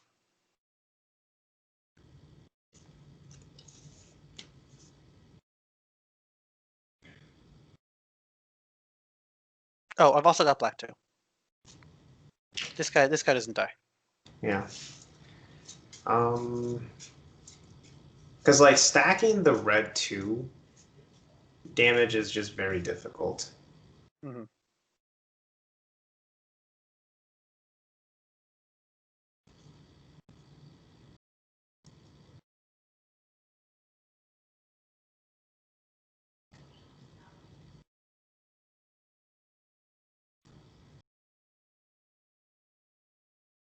Cards in hand? 2. Actually, this might have to go here. Let me think if that makes more sense. I don't think you have enough bombs if you do that. You need to kill 3, right? Yeah. Or defend. No, defense is not a realistic option. I agree.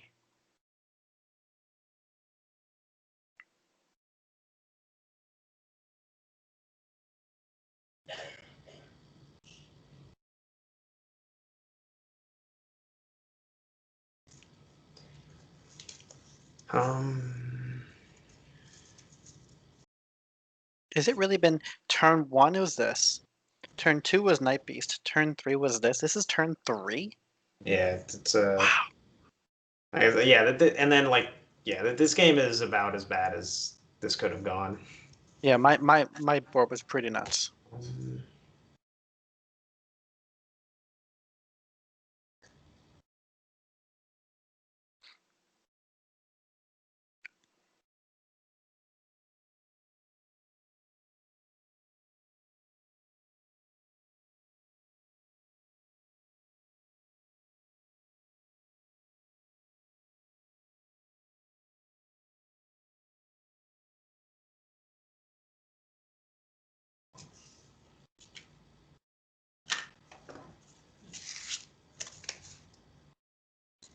Yeesh. Yeah, just knowing that red 2 is not gonna ever get unopposed is so tough. 7 health interceptor Yeah. plus more if I find stand target. Oh, I lied. I'm out of pilots. I could have one on hand.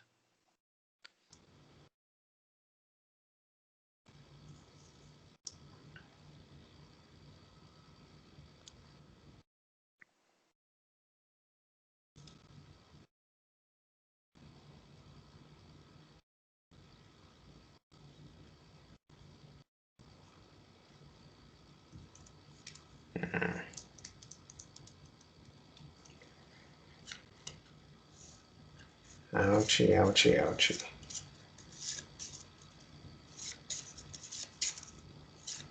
Man, this sucks. So hard. So hard. I don't think you have it. Now I'm just trying to I'm trying to run through like every single possibility of you because I mean if I lose I'm just dead, right? Like Fair. just swept. So I might as well tank it up. Oof.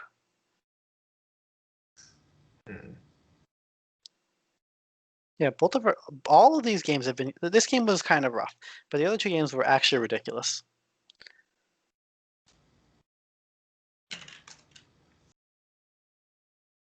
Um,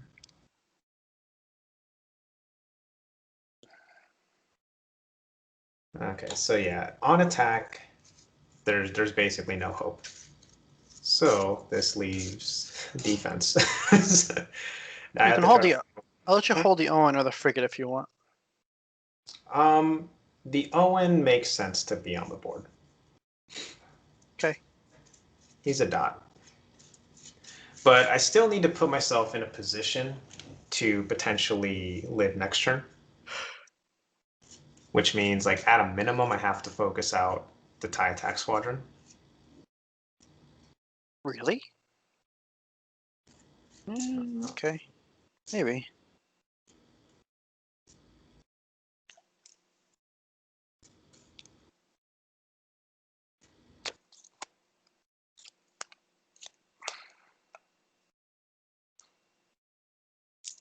You have to win edge against edge 5.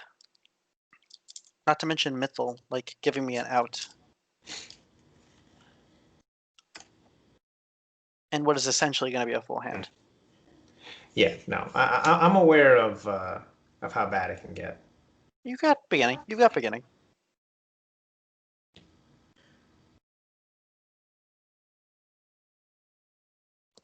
Okay, land speeder at Dark Defenders by itself. Met with Interceptor Night Beast. Edge 1. Okay. Um, You moving?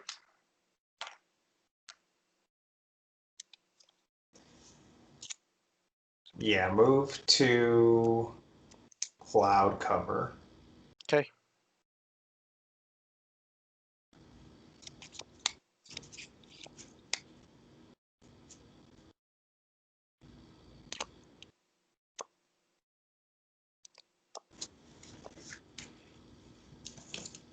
Let's see how much of this I feel like pitching.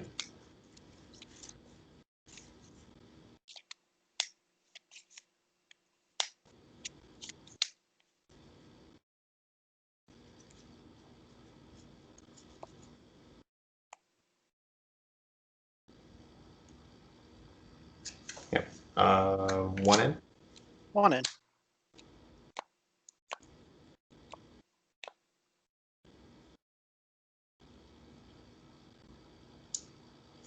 Pass. 2 in. Okay. 2. Pass, holding 1. Okay. I got 5 pips. I have garbage, 3 pips. Let me see. That was blue 9 and what? Blue 9 and reassignment. Both came from underneath? Yeah. Sure. Your strike. So land speeder, focus to strike. 2 bombs to the objective. Ow. Tactics on. It's 4.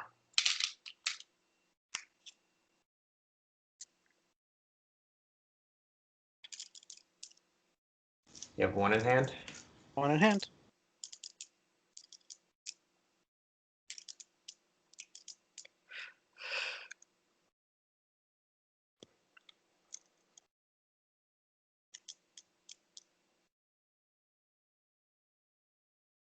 Oh, look, you can get 2. That's kind of cool. Kind of. Yeah, if you focus the interceptor, you can get 2. Because of Owen. Pretty sneaky.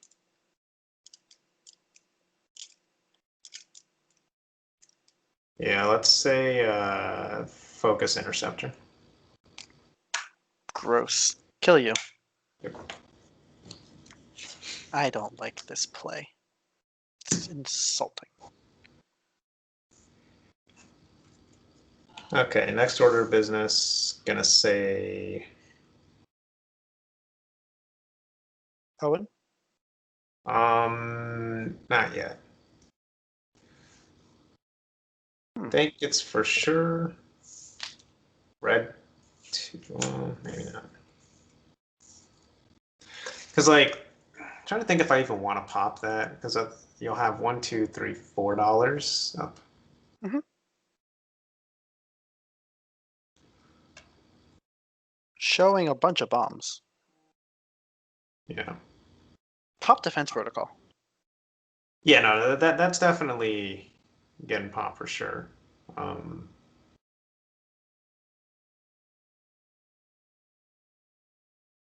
If I go these 2, defense protocols gone.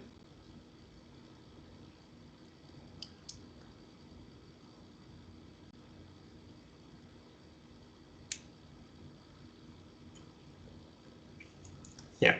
Okay, so these 2 go finish off defense protocol. Finish off from 5 health. Yep. Refreshes red 2.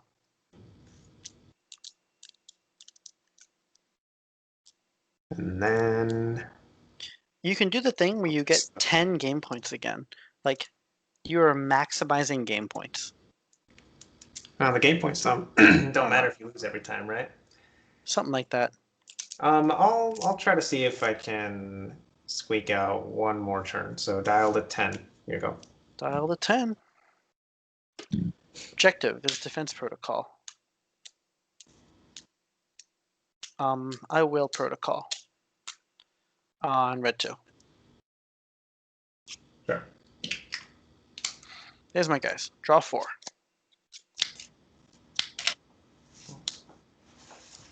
TIE Fighter.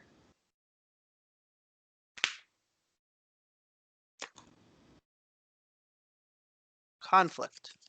Mm-hmm.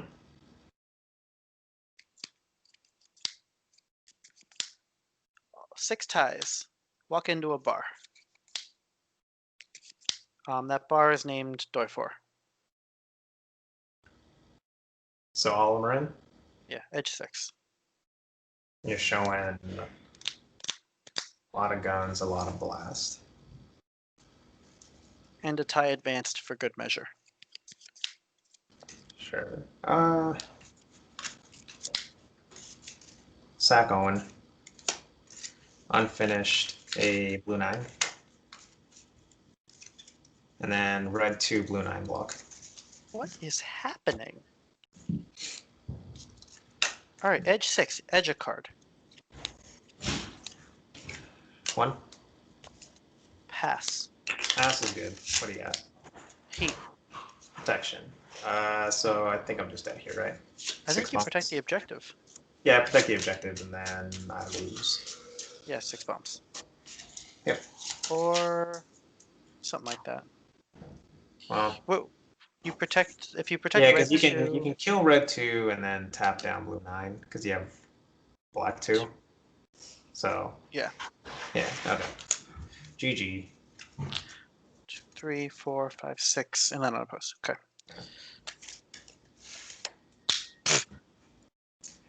Owie. Good set. Ties are good, yo. My Yeah, Jedi deck, not great. Ties, great. I mean the Jedi deck pulled it out. Yeah, it worked. The Somehow. reason I didn't want to play ties was out of like I felt like the other like the Sith Dark Side deck was still good, and when it came to ties, there's just things people can do if they really feel like just killing them. Like what? Like Akbar? you could just play Akbar. I I feel like there was not as many Akbars as I expected. There were better pods than Akbar.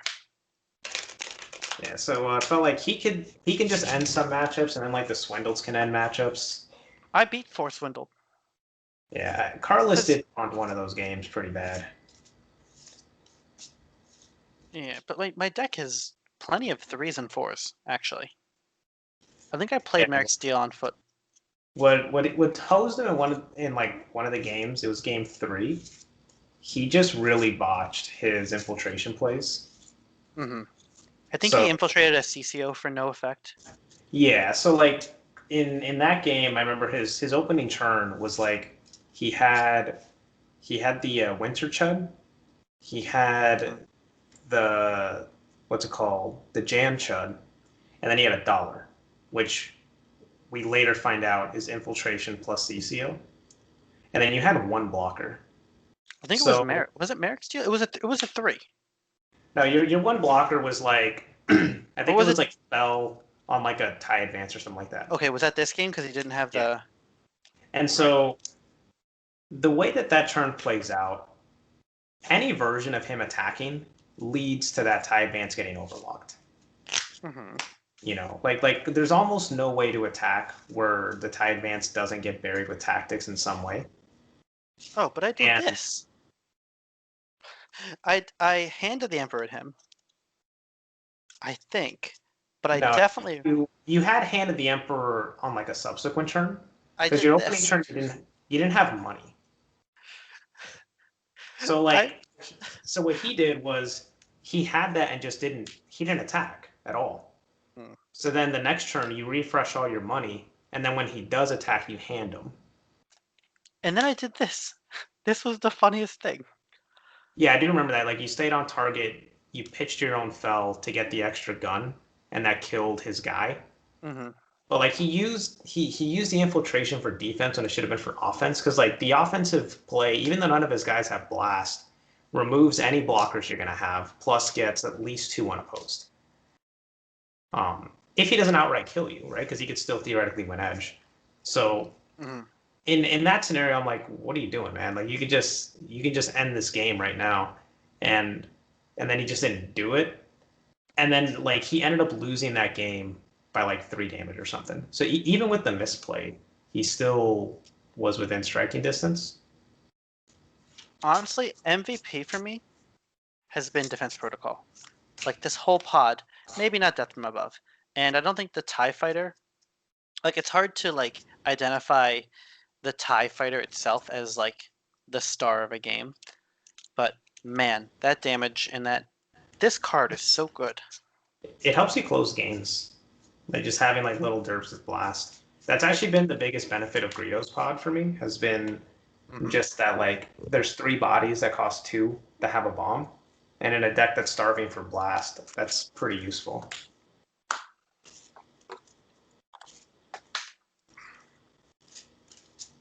All right, well, good luck in the finals, man. Who am I playing? Donovan? Well, Donovan or Ivan. Oh, Sir Ivanhoe. Yeah. Did Have he you beat thought about John? what you're gonna do for a pool? All right. Um, I don't know. I don't know if I was talking to Josh about this. Like, I don't know if I was talking to Josh and Mick about this. I don't know if I should make another pool because like I've already made a pool. Oh. Um, Well, like you can make a real. having So said that, letting Donovan make a pool would be not okay because it would have Brainiac in it. well, maybe what you do is you say this could be the chance for fan made cards to come in, right? So you could say all cards Uh, are legal plus legends, but your deck has to include minimum 2 legends pods or no, something. no, no, no, no, You don't want to do that? no. I think allowing legends is okay, but I think that like one or two legends pods should be allowed in. Like that people won't play a legend cycle. They will or they won't. No, people aren't going to play a fan made cycle. I would love to do like legends plus M set plus Mandalorian. I would do my research on the fan sets, but that's no fun. What I'm thinking of doing is big boy balance. Um, Yoda gets white guns. Spark gets focus to activate. Oh, Um, like nerf a bunch of pods. no, correctly balance them. Oh, Something like that. Um, I want to keep the champion cards. Those are dope. Put them in new spots. I think that's a great thing to do. Um, yeah. My I thing got. was gonna be I was gonna add the my custom affiliation card I know. and then just force the meta to go bananas. I don't think. I don't. I don't. I think you're the only one who loves that idea. Um, I just don't like that there's like a class of pods that will always see less play just because they don't have money. And Look, then there's like a different you class of have. pods that are going to get overplayed because they do have money. Look, And it's just, if I win and somehow I get to make another pool despite the travesty that was my last one, um, I enjoyed my last one. It was an experiment. It did all of the things I wanted it to do. We learned so much. Josh's was better, and I didn't play enough in it. eh, Um, the jank pool is fun. Like you can always add jank as you please, right? So you could pick all of your pet pods and then just put them in there, and then people have to play that. I have some ideas. Um, I think like doing a thing where I talk to the content creators and like we do a pool of like 30 pods, like for the light side, for example, it'd be 10, 10, 10, and then plus another six, two legends, two Mandalorian, two M cycle or something. No, two frozen and carbonite, two M cycle or something. Um, that could be fun. I think that is like give people like enough to actually chew on with the main pool, plus a little bit of spice from the side. Yeah, Um, something that I've talked to Mick about, which is that I think at some point, I mean, we have to wait for coronavirus to be over, but we need to do like an in-person tournament that is treated as a high-level tournament where we just say one of the cycles is in. It doesn't matter which one it is, but I like did that. Didn't I do that with which legend cycle? Didn't I try to do it? No, I didn't do that. yeah, it was gonna happen and then it didn't. But Yeah. like so, but that was a good example, right? So you came to Worlds and you printed the pods, right? So people can go there and they have the cards in person. And like Mick has his cycle printed. He So does? if you say, hey, we have the Wait, Mick has cards, his cycle printed? yeah, I want that. yeah. So he's saving it for something like this because what ultimately hurts the fan sets, it's not that they're broken. I actually think that they're, if anything, they're underpowered. But they Mick just don't Mix have the Mix is very underpowered. There are not enough bombs in his set, but I love the design of all of his cards. yeah. But what I'm saying is like they don't have legitimacy, right? Mhm. Like if the fans don't think that the cards are legitimate, then it's just kind of rough. Like for example, in the Naruto card game, that game's been dead, and there's like 2 fan sets, and like people were mad at the fan sets because it's kind of like if you make a card that's even remotely decent, people lose their shit because like this is why you don't let fans make cards. Everything's gonna be broken. Mm. But the sets weren't that impressive. Like I was like these like there's way more degenerate shit in that game than these fans could ever come up with. And that's where it's like the fan sets that you made, that Tyler made, or Andy, none of them have anything that's remotely as busted as Tarkin or Yoda. You know, Okay, that Tarkin is printed. yeah. Also, like even if you were to look outside of that, right? So like Andy likes capital ships. Is there anything that Andy made or would even consider making that is anywhere close to as powerful as capital cover? You know, like you just Not start capital. running. You mean Independence's pot is busted. That's another one that's pretty insane. But I think giving all the guys shielding is what really elevated that entire deck type. That's while undamaged, but yeah, it elevated it. Well, you also have like the protect from the ship and No, that pot is like like good and balanced. But yeah, as a fan cycle, that would be nuts. yeah, that's what I'm saying. Like there's like pods that I are think for printed, the they're insane, and you I know, think there's a couple things like that in Legends. There's a wedge that changes how fighters play. There's Palion who changes how defensive Navy plays. remember I was freaking out about like the Paraxium, and it turns out that Paraxium's fine. And but What that's the like the natural like knee-jerk reaction to seeing something that's like, oh, alt win condition, can't have it. It's too dangerous, right? That's great. But that pod's fine. And Wonder if ultimately, I just want to see them. I want to see these pods get like because like the only ones that I've actually legitimately played with was I've played with mixed cycle in drafts. That's about it. I think that's actually a cool plan, but I think the only way to do it is you put I think you put a core, maybe a core 8, right? From each color. And then plus like another 8 from fan pods that like give you a flavor that say, "Oh, these are cool effects. I want to explore them more." Right? And doing them all at once I think is a cool idea. So if you And were to like make, let the core ones have the good cards. Let the core ones have Yoda. I think that was the original idea with making these pools was he wanted to make his own core set effectively and then put the Mhm. fan pods. The thing is, the idea is quickly warped into let's just curate the pool because like Mick with his pool didn't really make a core set as much as make a pet pod set. Whereas like if I were to make a core set, I would pick nothing but pretty boring but strong pods, Are you right? talking about like a core, like a curated card pool like we've been doing, or if you were to create cards? Well, okay, so like if like the Mick idea of Mick saying Mick creating cards. Mick created a core set. The cards that Mick created are garbage, but they're basic. They're you can build a deck around them. well, what I mean is like okay, so in my like theoretical core set plus like fan cards, it would be a lot of like Zeb, Yoda, um, probably like Mara Jade. You know, Mar, all of like yeah. this, all of like the staple pods. You're like, hey, I need a resource, get that. Oh, I need a twist, get that. I need a main, get that. Like all of those like super boring pods that you just sort of throw in as like the ninth or tenth pod to make to grease the wheels. It'd just be a bunch of those pods, and Hmm. then the fun would come from the legend cycle or come from Andy's cards or something. That would be Yeah. the idea. I'm okay with every deck having Yoda in it, if those decks also have some Legends cards and Frozen Carbonite cards.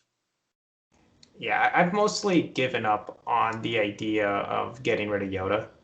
I just don't think there's like a way to do it unless you ban White them. guns, white guns, white guns. Well, All Yodas gain icons. They all gain white icons. There's only two of them, but they both gain white icons. Why does good Yoda gain black icons? What the hell? Yoda gains white guns. Then he's a balanced card.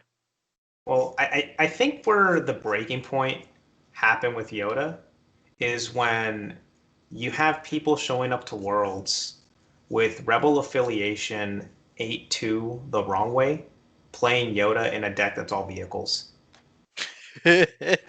Right? So if it's like That did if you're happen. getting no benefits off the traits. You're getting no like mana fixing, right? Like there's just going Hmm. to be games where you don't have him and he's still playable. That's just a problem with him. Like I actually find the nudge to be more infuriating than Yoda because the nudge is really what the other factions need. The other factions need like some sort of zero cost card that you can just plop on the board and take the force. Like they don't like the other decks don't need to be like hold the force for 5 straight turns. They just need a way to like snag the force at the end of their turn, so that way they have more time to play. That's all they need. And having both nudge and the objective allows every deck to do that, so every deck just plays it. And then also 5-pip edge card. Who doesn't love that? You know, it's just unless you ban it, he's just gonna be around forever. It's like a plague. He's only got one bomb. He's a bad pod. Yeah, I've mostly learned to live with it because also like the dark side pods. Like if you were to ban Yoda, the amount of pods you have to ban on dark side to even it out is kind of insane. Well, like, okay, hold on. You know what one of the sneakiest, best cards in this pool is? Like, it's really hard to identify that this card is unkillable. Black 2 with just anybody hanging out is the only reason this is balanced is because Yoda can shoot something with 7 guns, and then Black 2 is like, fine, I'm not gonna take it. I'm gonna lose my TIE attack squadron. If like that's why in one of my games against Carlos, I had to hold out for Chirrut Lightbow because the only way to get through Black 2 is to do a stupid amount of guns. And Chirrut Lightbow actually does 4 guns and then does a spread. It's stupid. That's just sort of where the game is at, right? Like I feel like with dark side and light side at this point in the game, if you're taking the whole card pool, if you This want to card kill is a guy, balanced by Yoda. yeah, like I think you have to make cards like Black 2 be that strong because Yoda exists. And then similarly on Dark Side just has so many ways to get 3 guns and targeted strike that you can just clean up boards. But Like like we're Huron not is talking about new technology. Like the thing that's been winning games for me is this thing. I mean, you could be like, oh, look, Obsidian Leader plus Howl Runner. That's so many guns. Of course he's winning games. You watch my replays, they're all up. This this unit, I don't even think I attacked with it except for in one game against, I think it was against you. Was it against Tyler? Did I attack you with this unit? I think I did. I don't think he showed up in our games. Okay, then it was Tyler. All my games have blown together. Um, this guy does not show up in any of my games. Um, in my other games, this guy is a 1x. No, he's a 2x. No, he's a 1x. And I in my hot pocket deck, in my endless reserves deck, superior numbers deck, I tutor him out turn 1 with superior numbers all the time. It But like feels it feels great because he's 3 on the force, and then that deck has the refresh affiliation, so he just sits in the force like a monster. Um, but in this deck, I don't play Obsidian Leader. I don't play Howl Runner. Like these are cards that are stupidly powerful, but really the TIE Attack Squadron has been holding it down with Defense Protocol. That's a core set pod. Don't tell me the game devolved to something. This is number 30. It's 30. well, I think a pod like that, like when you think about like the smaller pool, a lot of the tools that get removed from the big pool are just point and click effects. So having ways to like beef guys' health up a little bit or deal like a little bit of ping damage is a lot more valuable in this type of environment than the other one. Right? So like Yeah. Black two when you're up against Yoda every game, not a big deal. But Black 2 when you're up against a deck where everyone has 1 or 2 guns, he becomes a much bigger problem. Yeah, And then I've Attack been Squadron is just more effective in I've this been type running than I've been otherwise. running Delta 1 forever. I've been running Delta 1 since 2016. I brought him to Origins with Baron Fell, Palp, and the Rancor. The green one. Mm-hmm. And like this, I used to put Merrick Steel on Slave One because that thing pops an objective. And this heat has done so much work for me, but now it's got a money in it. Stupid. Oh yeah. I've always liked that pod because the stick is actually useful if you throw in like an Obsidian Leader or something. No, it doesn't go on targeted strike guys. It goes on an extra And guy. No. You don't put it on the guy that doesn't want to get defended against. They don't want to defend against this. They're going to get shot anyway. You put it on this guy, so you have an extra threat. Ties need diversity of threats. So it goes on this guy to get a bunch of dots, to get a bunch of guns, so you actually have to respect it in a fight. you can also put it on what's the Phantoms. No, Those like it also. you put on. Well, no, the Phantom gets their own gun. because it's always a gun. Like the thing is, if Obsidian Leader has that gun, I attack with it and they just don't defend and it does nothing. You defend with Backstabber, suddenly it's got 3-4 guns and they have to kill it. Doesn't it always give a gun? Or am I Now it's only if they don't it's guns equal to the defenders. Oh, I'm thinking of the other one then. I'm thinking of That's in the Phantom Pod, and that card's great on it. That card's good all over. the Phantom one says you get a gun and no shields, right? Gun and shoots through shields. Oh, I somehow thought that the Merrick one was the one that did that, but I don't know. This card's blur after a while. I've been playing ties long enough to know that it's a weird card. You put it on a thing that you need to be also kind of cool, or Backstabber so it can die. Yeah, Backstabber's a fun card. I hate that it doesn't target. That drives me nuts. What? Like it can hit Sabine. Wait, what? Backstabber. Like you can tap a Sabine that has her armor. Really? It says place it on a participating unit. It just doesn't say target.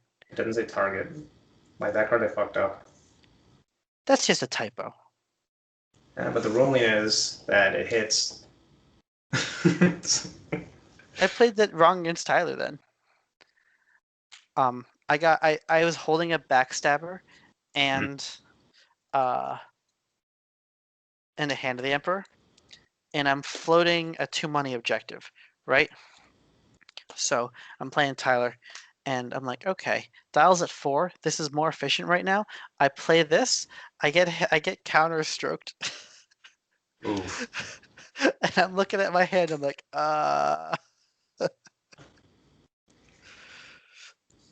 Yeah, that's fair. I mean, getting counter strokes is kind of a blowout, but both of them don't target, which is cool. Really? As far as I remember, Hand of the Emperor does not target. Yeah, you're right. Wow.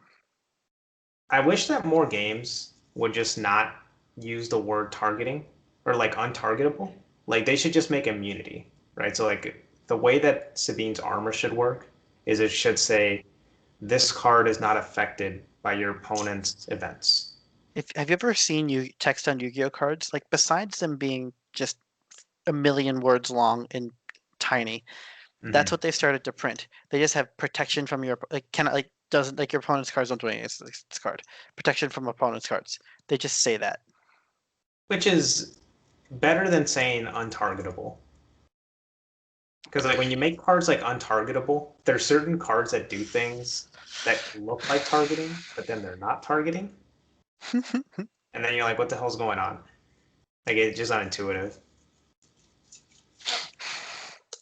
Like actually Mick was asking a question and then Tyler gave like a whole like textbook response on whether or not Luke Skywalker can hop off a ship if Zed is on the board.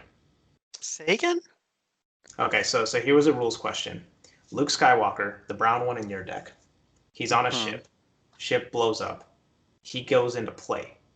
The question is, if my opponent has Zed ready, can Luke go into play? You're saying no. Tyler's ruling was no, and he gave like a 300-word answer on why that is. And it basically boils down to they fucked up the words. Okay. Pop quiz. Luke's dead. Action unfinished. I'm gonna give you. This is gonna be a multi-step question. You ready? Okay. All right. Unfinished. Luke's on the board. End of phase. What happens? What happens to Luke? Like, did he play him on foot? No, I unfinished him. Yeah, but did you unfinish him on foot though? He's on foot. Okay. He should die, right? Correct. He dies. All right. Level 2. Unfinished. Luke hits the land speeder. End of phase. What happens? Luke stays on board. Luke stays because he's not a unit. This puts the unit away. All right. Phase 3. This is the fun one. Unfinished business. Luke on the land speeder. I have a pyre on board. I sack the land speeder. Luke is here. Yeah. What happens to Luke? With the ruling that Tyler gave, Luke should stay on the board. because it's a new instance. Yeah, because Now, like the Luke technically leaves play and then comes back into play, and then but he didn't like what Tyler made a good point of is that like this is all just like a word templating issue because if Luke gets shuffled into the deck, right? Now what do? Right? Because then you can't dig him out of the deck and put him back into play. Also, if no, he he's goes, not. He's not a unit. He's not a unit once he's in the deck. He's not a unit in the deck. Keen's not. I mean, Keen is like a unit, but he's not a unit on the table. Mhm. Yeah, Also, it's just like a weird ruling thing. hold on. So the ruling here is because you remember I played this in 2016. I Mhm. got top 9, I think. I lost to Josh. I think I lost to Josh. I mean, I know I lost to Josh. I think I won in this game, but I lost the set. Mhm. The ruling is that Luke leaves play. This is the same instance of Luke. I got this ruling from Eric Dahlman. That's his last name, right? Dahlman? I know there's 2 Erics. I think this one. Yeah. Yeah, you know Eric. I got this ruling. Tyler was there, but Tyler was just some guy at that point. 2016, Eric says it's the same Luke, and he goes away because of unfinished. Um, he just kind of like blinks into existence. Like from this, he turns into a unit. He doesn't ever hit the discard pile. Yeah. That's my So and I've been spouting that forever because this was super relevant to my game plan. This was uh, most of my deck. It was this. It was this. It was this. It then you was have two. speeders, It was D-wing, two. and Two. then It was else. 2 wedge and 1 Endor Luke for the heat for the Yeah. speeder bike for being called Luke and like sometimes this Luke got the other lightsaber. It was cool. Well, I think the reality is that Luke Skywalker, his intention was to be an interrupt to just go from being an enhancement to Hmm. being on the board. Hmm. Like he was, but the way he's worded, it does seem like he has to leave play, and that was part of Tyler's explanation. That it's like the way he's worded, he creates a delayed effect when you play him. That when the card, like when the land speeder leaves play, the discard pile, that's when the delayed reaction triggers, or the delayed effect triggers, and then Luke goes back into play. That makes sense. Which also I think would remove all the tokens. So if for some reason you tapped Luke or had damage on Luke, um, That can happen. yeah. I remember I got into like this really big argument with Brad about reassignment, and I eventually conceded the argument, but I haven't seen an official ruling on it, so I don't think it matters. What's the But argument? the argument was, can you reassign any enhancement to any other unit?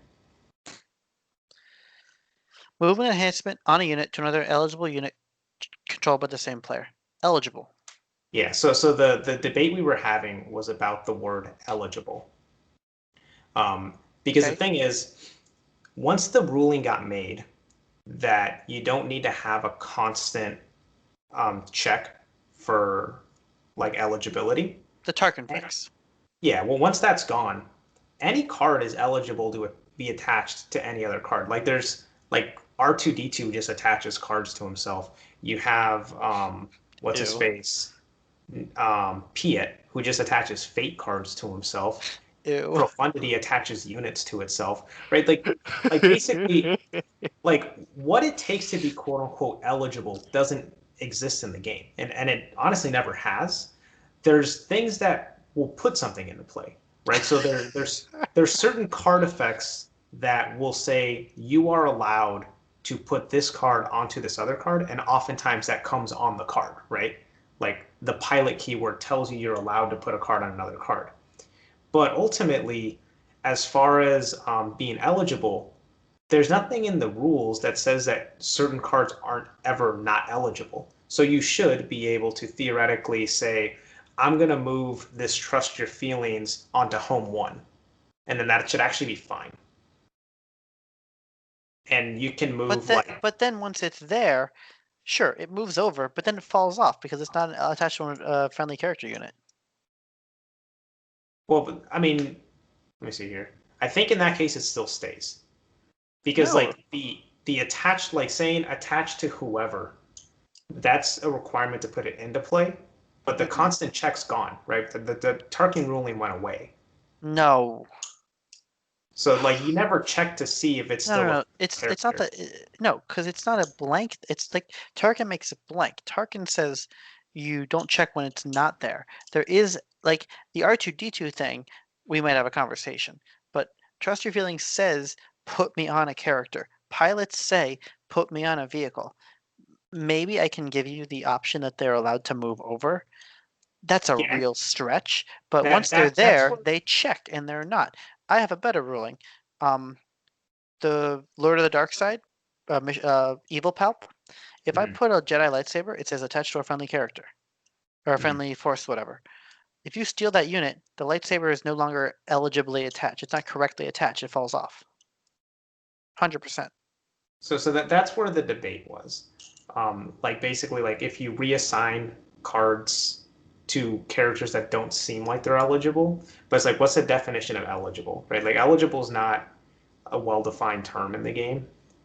And with the new Tarkin ruling, you should be able to just move stuff. But again, I don't Fine. think there's an Okay. official Okay. ruling. I'll give you this. Okay. Watch this. Here's my board. Right? Like, Action. Reassignment. Luke goes to the Ewok. yeah. Fine. Fine. He's got a pulse. He can take Luke. Oh, Luke sees that he's not attached to a vehicle. He falls off. Maybe. What this does is it lets you cantrip reassignment at the end of your turn. Maybe. That's legitimate. That's So, like I can hold two cards and then pitch them both. That's something. But no. well, No. the idea would be more like you could move Farlander to the Ewok, and then Farlander can maybe. Well, I mean, like the text becomes weird, right? Because some of the text, like the effect text, is dependent on the type of unit you're on. So, for example, some pilot text. Is Kaylani alright? Or, yeah, she's just playing some game and like getting scared that someone came up around the corner. Oh, But is she playing the ghost one? no, I think she's playing like a she's probably playing the dinosaur one right now. Tell her I say hi. Not Yeah, now. but you know that's like it's like a weird, really weird minutia thing. But I've been turned to the side of you can basically reassign to anything. Whether the card will still work is a different question. Brad's got a very special brand of punch, and you're drinking it. I we argued about this for a long time. Like this was a good like 2 hour conversation, but I eventually came around, and what I came Yeah, around when on you drink was two like hours worth of Brad's Kool-Aid, he can convince you of anything in a card game. it was it's like the ruling of Piet working and R2 working, like both of those cards working, which I was like, yeah, if you're gonna allow that, Those two cards are nonsense. And cool card design. Let Piet have his day. Let Piet be cool without breaking the game. but it's a super He niche thing. costs 5 Where and isn't elite and has no icons. Let him have something. he's weird, but for ruling purposes, it is strange that you could just say I can attach a fake card to a guy, and it just Yeah. sits there forever. Like, Yeah. They're and trying. that's where like the discussion of what does eligible mean, because it's like, okay, well, if you can attach a fake card to a guy, That has text allowing you to attach it to him. But what happens if you that blank text can Piet? go away and it stays there. That's the thing. Like if you blank them, it's not like the cards fall off. You know what I mean? I'm Or the so profundity mad at this. profundity is actually confirmed that if you move one of the attachments from profundity to something else, it keeps the text because that's a delayed effect. That's similar to like the hero's beginning ruling, where the cards just stay forever.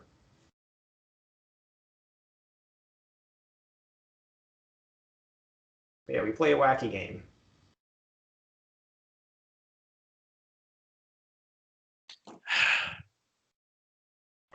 All right, yes, no. Brad has a very special brand of Kool-Aid. It was a very fun conversation. Frustrating for the first hour and 45 minutes. And then, you know, then I was like, all right, you know what? It's cool, but again, I didn't find a ruling, so I kind of feel like I snuck that one out in the end because like you're not going to run into people saying, "Hey, I'm going to put Kian Farlander on Luke Skywalker or Han Solo and go bananas." Right? Like I don't think anyone's actually going to try to do something like that. I'm gonna go. My deck is gonna be Profundity, Han Solo reassignment. That's my deck. Give Han an A-wing that lets him double tap. Let me see here. Yeah, because the Is profundity playing the just says, ghost game. it just says focus this enhancement to remove one token of any type from enhanced unit. It doesn't say from a vehicle. Actually, one of the profundity enhancements, unlike Q-Ron, would be pretty nutty too. If you could just start pulling the damage off. Kiran was cool in the last pool. Yeah, he was fine. He was not busted. I think if I took BK out of that pool, I think I should have taken it. I think I take out Guri for Zeka, and I take out BK for some dumb pot. I had a good idea at the time, and I should have put the other Blizzard Assault in. Then that pool is a very different pool. I think what's helped Josh's pool primarily, I think, is just that there isn't a ton of targeted strike. So the ways in which Darkseid can just blow Lightside out, like on turn 1 or 2, is pretty low. Like it can still happen. Forgot about defense protocol, yo. I mean that's like I didn't say no targeted strike. I said not that much. Like you can't like reliably clean out people's boards every turn. Unless they're like attacking you, right? Like the only way you're cleaning someone out every turn is they need to proactively play against you. The likelihood that you have targeted strike with enough guns to just wipe someone clean every turn is pretty low. Yeah. That's like the secret sauce, because once you remove the blowouts, people just have more diversity. Also, then people don't feel like they're locked. Because in your pool, it's not like there weren't good decks available outside of Scum. That there were good options. It's just the Scum option was just better. And the reason it was better is you're like, yeah, there's just going to be some games where you got like BK followed up by Jasper and you just kill everyone and you win. And when you have that option, people are like, well, why would I play anything else? No, you're right. You're right. I underestimated BK and targeted strike in general. I still People think have the same problem, you know. Like it's just it's like, hey, here comes IG88, kills everybody. yeah, IG88 was a problem, but like I don't know. Otherwise, I think all the pools have been pretty balanced. I'm Like, actually surprised with the diversity. yeah, we're not seeing like a whole bunch of pods that see ridiculous amount of plays. There were some pods that see no love, so I think that's actually been more likely. Like It's hard. It's hard to get Tuscans into a deck, and no one's trying to play 2 arms. Yeah. Yeah, that's just how that is. Even some of the bad pods that you'd think would be coasters saw some play. So like in this pool specifically, I underestimated some of the pods where like there were a couple where I looked and I said, "There's no way anyone's going to play these." Which And ones? I have to remember. I do remember just like debating with Josh openly, saying like some of these are dumb, and then people were playing them. I mean, the finals had incredible diversity.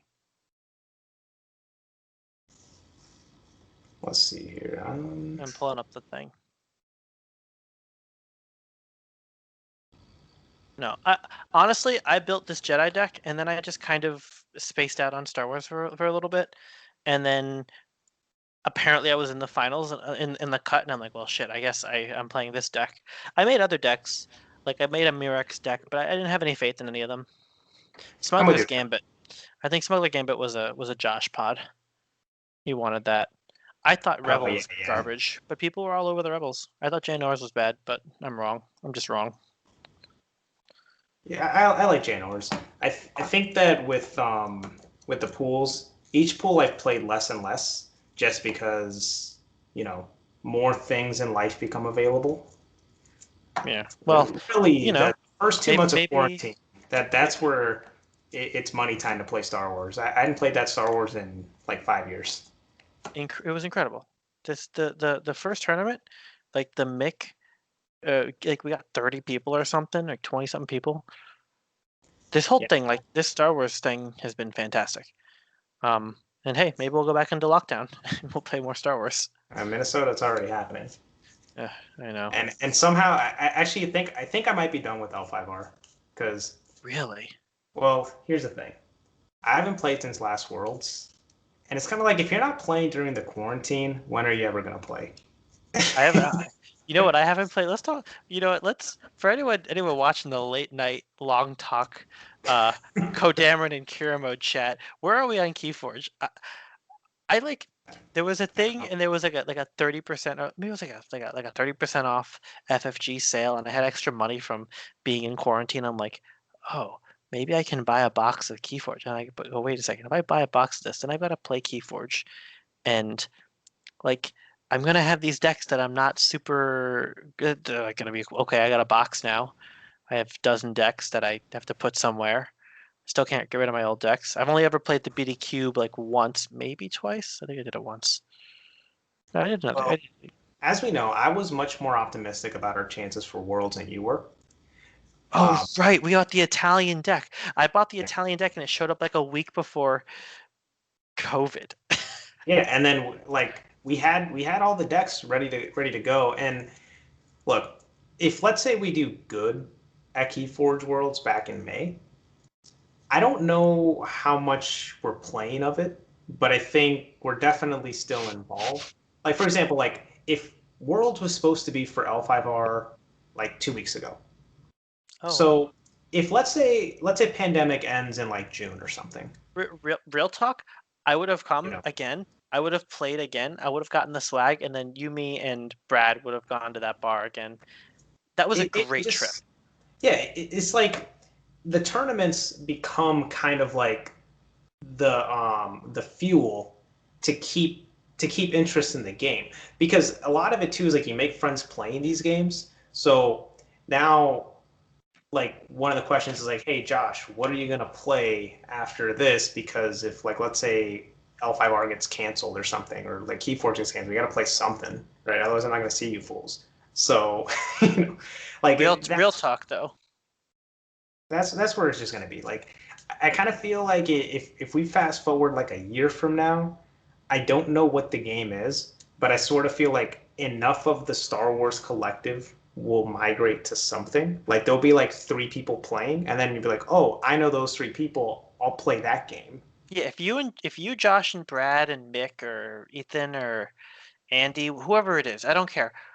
Plus the NY, like whoever, whatever you guys play. Like I see the NYC crew all the time, but Mhm. if you guys play it, I'll travel. I'll play it. I'll travel. I'll get whatever at Worlds. To my janky unicorn deck that was garbage. Yeah, or Um, I played Thrones because I wanted to hang oh, out with like with Malucci. Tom. Yeah. Uh, I think me and Tom are neutral now. I don't think we'll ever be friends, but we'll be neutral. But I mean, look, Thrones was fun. I look, the game sucked, but the trip was good because it was right here in my backyard. I learned how to play. I played the Dothraki, just rushed face, made it to day two, Mhm. got got beat by a Stark deck in very tilting fashion, which I'm like, okay, that's about where I ever feel like being with this game, and then I haven't played since. Yeah. But it's still fun to do those things, and God, I got if destroyed by Toshimoko. Oh, hate that guy. oh I yeah, just remembered. he's brutal. I lost to an honor up crane. A Toshimoko honor up crane on duels. It was gross. I think he played way other chrysanthemum on me.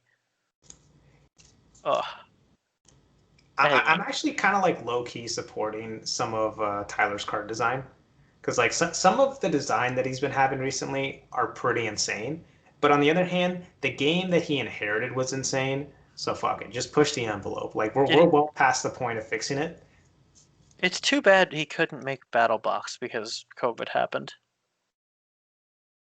Yeah. Well, he made a skirmish format, which I like a lot. I know. But The well, we thought that was going to be the axe for L5R also.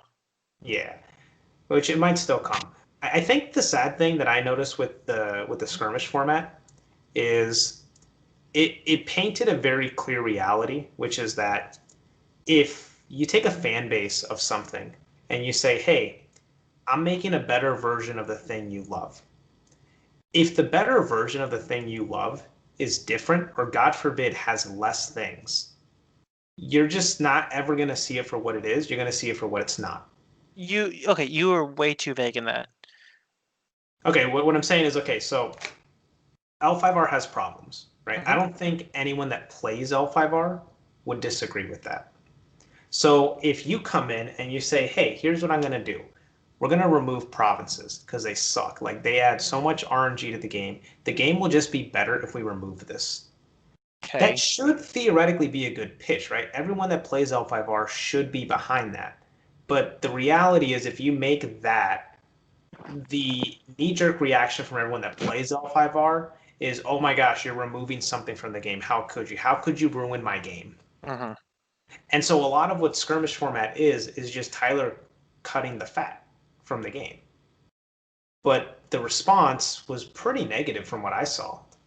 And a lot of it just has to be from people feeling like he's watering down the game and making it Really, worse. the response was negative? I have no idea. I wasn't Well, anywhere. the response that I saw within like the L5R collective, and I think a lot of that has to do with if you're still playing L5R at this point, you've either You're in. run You're in through, it.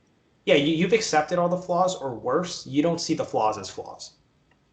Like I remember, You haven't drinking Daniel's Kool-Aid yet, is what you're saying. yeah. Well, so for example, like in Star Wars, I remember I was talking with TT about this, and I said one of the things I hate about Star Wars because it makes it so hard to teach is I hate all the action windows. Like you could just cut so many action windows from the game, and the game immediately becomes better. And then his response was, "Well, I like playing Yoda you seek Yoda during refresh." And I'm thinking, okay, that's the problem.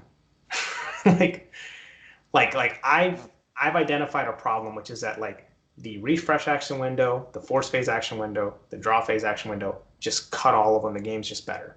And he's like, well, but I want to play Yoda you seek Yoda, and I'm like, God damn, like that's the problem. Like all you're doing is like that. Daniel, he didn't read the first paragraph of your argument, which was cut Yoda. Well, the thing that I don't like about these action windows is that No, if you're you're right. teaching You're right. someone how You're to right. play, You're it right. it's tax, and then also it's cheese, right? That's the thing that sucks. Like playing Rebel Assault during refresh is never gonna be the thing that like beats a good player. Good players know that shit's coming and they will No, adjust. the It's gonna thing that be bad players. it almost beat me. Did you not remember our game? The thing that didn't beat me was you forgetting that you can only hit two of my things. But what I'm saying is you're not gonna get cheesed by it, right? You're not gonna lose a game because you didn't know how Rebel Assault worked. Yeah, no, I knew that was coming. But a bad player might, or even not necessarily bad, just inexperienced, right? Someone who doesn't know all of the rules minutia might just get blown out by something like that, and it feels terrible. Yeah, it does. And but then he's like, but like people will always say that it's like, oh well, I like this one very specific thing that exists because of this mechanic, so now I don't want it. You know? Dumb. Hmm. And I just don't Wait. get that. What's a world where we get back into Keyforge? Step one, they invite us back to Worlds. They fix the format. So we're saying legitimately get back into the game. Yeah. I I think I think what you need to see is honestly just the tournaments come back Okay. because That's a low that is bar. something. Hmm? It's a low bar. I mean, look, FFG finds ways to fuck up all sorts of things, and honestly, I don't quite see the pathway to come back because I don't know if you remember this, but my pitch for Keyforge way back when like we started when I gave you that first phone call is I said this is a product that even FFG can't fuck up. Hmm. But I mean, they find a way. And like I just looked at it and I'm like, this is like close to a perfect product for casual players, which is always the issue. The competitive types will find a way to justify any sort of meta as being acceptable. And while simultaneously arguing that it's garbage. Exactly, right. So they don't matter. what does matter is you need to be able to convince new players that this is a game you want to play in. And I do feel like FFG has dropped the ball all over the place. And the easiest thing that FFG could have done is they should have just made Adaptive be the base version of Keyforge.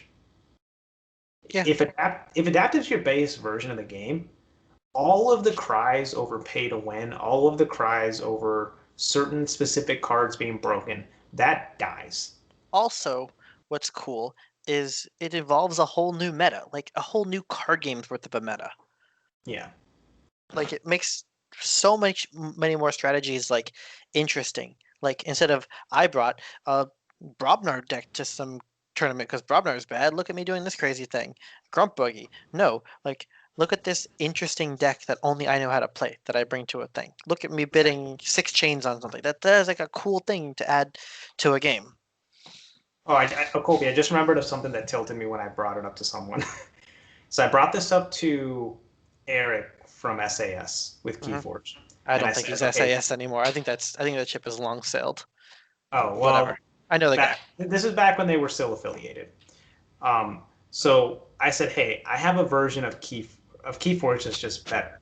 And he said, what is it? And I said, okay, well, one of the biggest problems in Keyforge is just the variance of like house composition, right? Sometimes people like if one person draws a bunch of 2/2/2s or 3/2/1s, and then another person draws a bunch of 5/1s and 6/0s, the person that's drawing a bunch of 5s and 6s are going to win. Okay. And so what I said is I called it the Ember Imp format, which is that every single turn you pick a house, but you're capped at you can make it 2 or you can make it 3, pick a number, but basically there's a hard cap on the number of cards you can play at that house. You can discard as much as you want. So if I pick Mars and I have 6 Mars cards in hand, I can only play 3 of them, and then the other 3 I can choose to hold or I can discard them. So there is still like an advantage for having more cards, but it's not as big as it currently is, where you can just play 6 cards when your opponent played 2. And his response to that was, well, that's not Keyforge. It's the And wrong I was just, response. and I was just like, I can come up with some dumb arguments to fight that, but that's the wrong argument.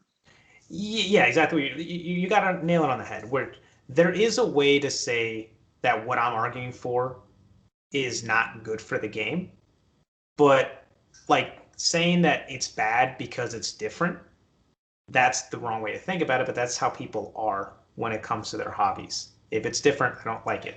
You know. Mhm.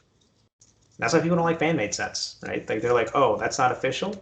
I don't like it. It's like, but FFG's incompetent. It's like, well, still, doesn't matter. Yeah, It's like, they hey, don't these guys are they know how doesn't to make a game. They know, but we know how to like how the game works now.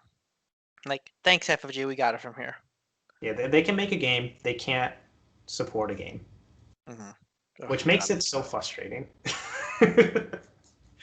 Yeah, whatever game happens next, if there's some sort of tournament, I want to go to Minnesota. I want to go get drunk with you guys or something. I don't even like getting drunk. I had a glass of wine the other night. I was miserable.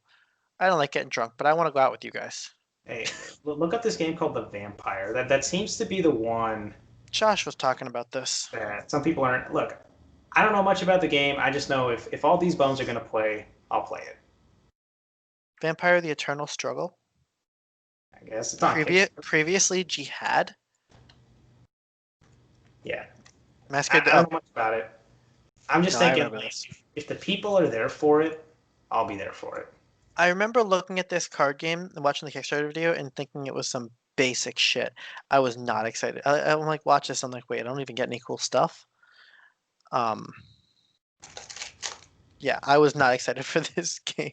I would have gotten on the Kickstarter if not for COVID, because I'm thinking, like, if I get a Kickstarter, when's it showing up? When are Also, tournaments that going to happen? Like, I have no idea. I So, have a like, Kickstarter that's like 2 years late for me right now. You ever heard of Millennium Blades? I love that game. Yo, That the game is one of my favorite card games that I've ever played. okay. So I own Millennium Blades, and I pre-ordered the last expansion they're doing. Apparently they're redoing the rulebook, which is arguably the worst thing about Millennium Blades is the rulebook. But I'm excited for them to redo it and like fix some things up. Are they going to fix the money problem What's the money problem? that you can just hold money? Is that a problem? You can house rule it out if you want. What's the problem with holding money? That you could just like you can ignore all the parts of the game and just hold money and win. Oh, is money points or something? Yeah, so I mean, Oh, have you ever actually played a game of Millennium Blades? yeah, Like I all the played way it. through? I've owned the game for maybe 5 years. I maybe played 5 games. Okay. So people won't do this on their first try because they don't think about it. And like people will like naturally spend the money if they don't know how the points work. But at the end of the game, you're supposed to get points based on the amount of money you have. Mm. So what you can do is because you're going to get a whole bunch of free packs every single round, you just get whatever the free packs are. You build a little bit of I collections. don't I don't remember that this is a rule. No, so Um, that there's one in-game way to fix it, but it doesn't totally check out. So the one in-game way to fix it is, do you remember the friendship cards? yeah, I love those things. So I'll be your what you best can friend. theoretically do is, let's say we're playing, we have like a six-player game, and I like it becomes obvious that I have like stacks of money, and I'm just choosing not to play the game. My whole plan is just keep money, sell cards, make more money, and then eventually just win off of having cash. All the other five players at the table can say, hey, let's pass all of our friendship tokens to the right, except skip me, so Oh, that everybody fuck you. has 20 extra points and you beat me. Fuck you. That theoretically could work, but that's not a real solution. No, the way to do it is you pull the after you use a deck, it's banned. Wait. So you do the deck building phase, right? Then you build a deck and you make a collection. The deck goes to the tournament, the collection goes to the box for points, right? At the end of the tournament, the deck is retired. I'd actually be cool with that. I don't Um, think I don't think the decks are too broken. Like even if you have like a monster deck, it's very hard to win every single round of the same deck because people can counter you. Like I'm not as mad about that, but I do like the retirement idea. That's better. Because then you might actually hold more cards in your collection, right? You might say, hey, I have one deck, but I actually kind of need to start building a second deck. mhm. And I think, yeah, liquidation mode. It is an optional rule for advanced players who want to see a lot more variety in decks. You set up 2 extra things into the store, and then you get dollars equal to the star ratings of all the cards of your deck to like you sell it. And then money only provides half as many victory points. Now we're talking. Yeah, like when I've played Millennium Blades, a lot of times there's new players, so you don't have to worry about it. But the people that are experienced, you just kind of have to like nudge them before the game, be like, hey man, just letting you know, don't do the money thing. Like just don't like we're My gonna problem, house rule it out. how many players do you play Millennium Blades with? Typically only four or five at a time. Four, 4 or 5? Wow. I want to get that many players to excited to play Millennium Blades with me. I love this game. I Yeah, find it's it great. Like it's a frenzy. I like that there's a timer on it. I find it hilarious. There's a thing in the rule book that I really love about this game. Um, it's actually this note. Um, it's a designer's note on mistakes and misplays. Um, it says, "Do not allow players to correct their mistakes." In bold, Millennium Blades is about dividing the limited resources of your brain power among a variety of tasks. I love that idea. I love that sentiment. That is exactly the kind of mental gymnastics I'm trying to play. When I sit down to play Millennium Blades, I only have so much brain power, and this game is designed to make it hard to digest all that. Yeah, that's the timer is the best part of it. I think the biggest thing that's hard to legislate is in between the like the buy phase and the tournament phase. There's always people kind of scrambling to put their decks together because they kind of forget you're supposed to build your deck during that point. And it's just kind of hard to be a dick to the new player and be like, hey, pencils down, you have to play whatever's in front of you. And you're like, I don't even have a deck yet. See, that's why I want to do like I want to do a Daniel comes to Florida trip, really. you can come to Donovan's house. COVID not existing and all. And You Donovan's come in over. Florida? Huh? Donovan's in Florida? No, did I say Florida? I'm sorry, I meant New York. Okay. Come here. No, because I'm thinking about that because I'm actually going to Florida soon. For a month. But like, yeah, I wanna. Just play all the non-Star Wars games? Or No, just also play Star Wars. play places? I mean, like Millennium Blades is one of like seriously my favorite games. The timer system is just so bananas. And there's like very obvious like house rules you can make with that game if you have an experienced crew that if you somehow solve the meta, you can fix it. What do You you know? mean solve the meta, Daniel? The metas flip over every round. Yeah. But yeah, like that's the whole thing. Like I didn't know about the liquidation game mode. That seems cool. Where you just say these decks are done. And then you get money back. Yeah. But yeah, like I said, the whole system of just saying you only have X amount of time is just the best part. Because you really have to think wisely on what you want to do. And then trade negotiations become very, very testy because you're like, I can't negotiate with you for 2 minutes. That's a lot of time. So it kind of just needs to be like, I'll trade you this 6 for your 6. Mine's brown, yours is blue. Yes or no. And then if you're over here haggling and you're like trying to read the card, like, okay, you know what, fuck off. I gotta go do something else.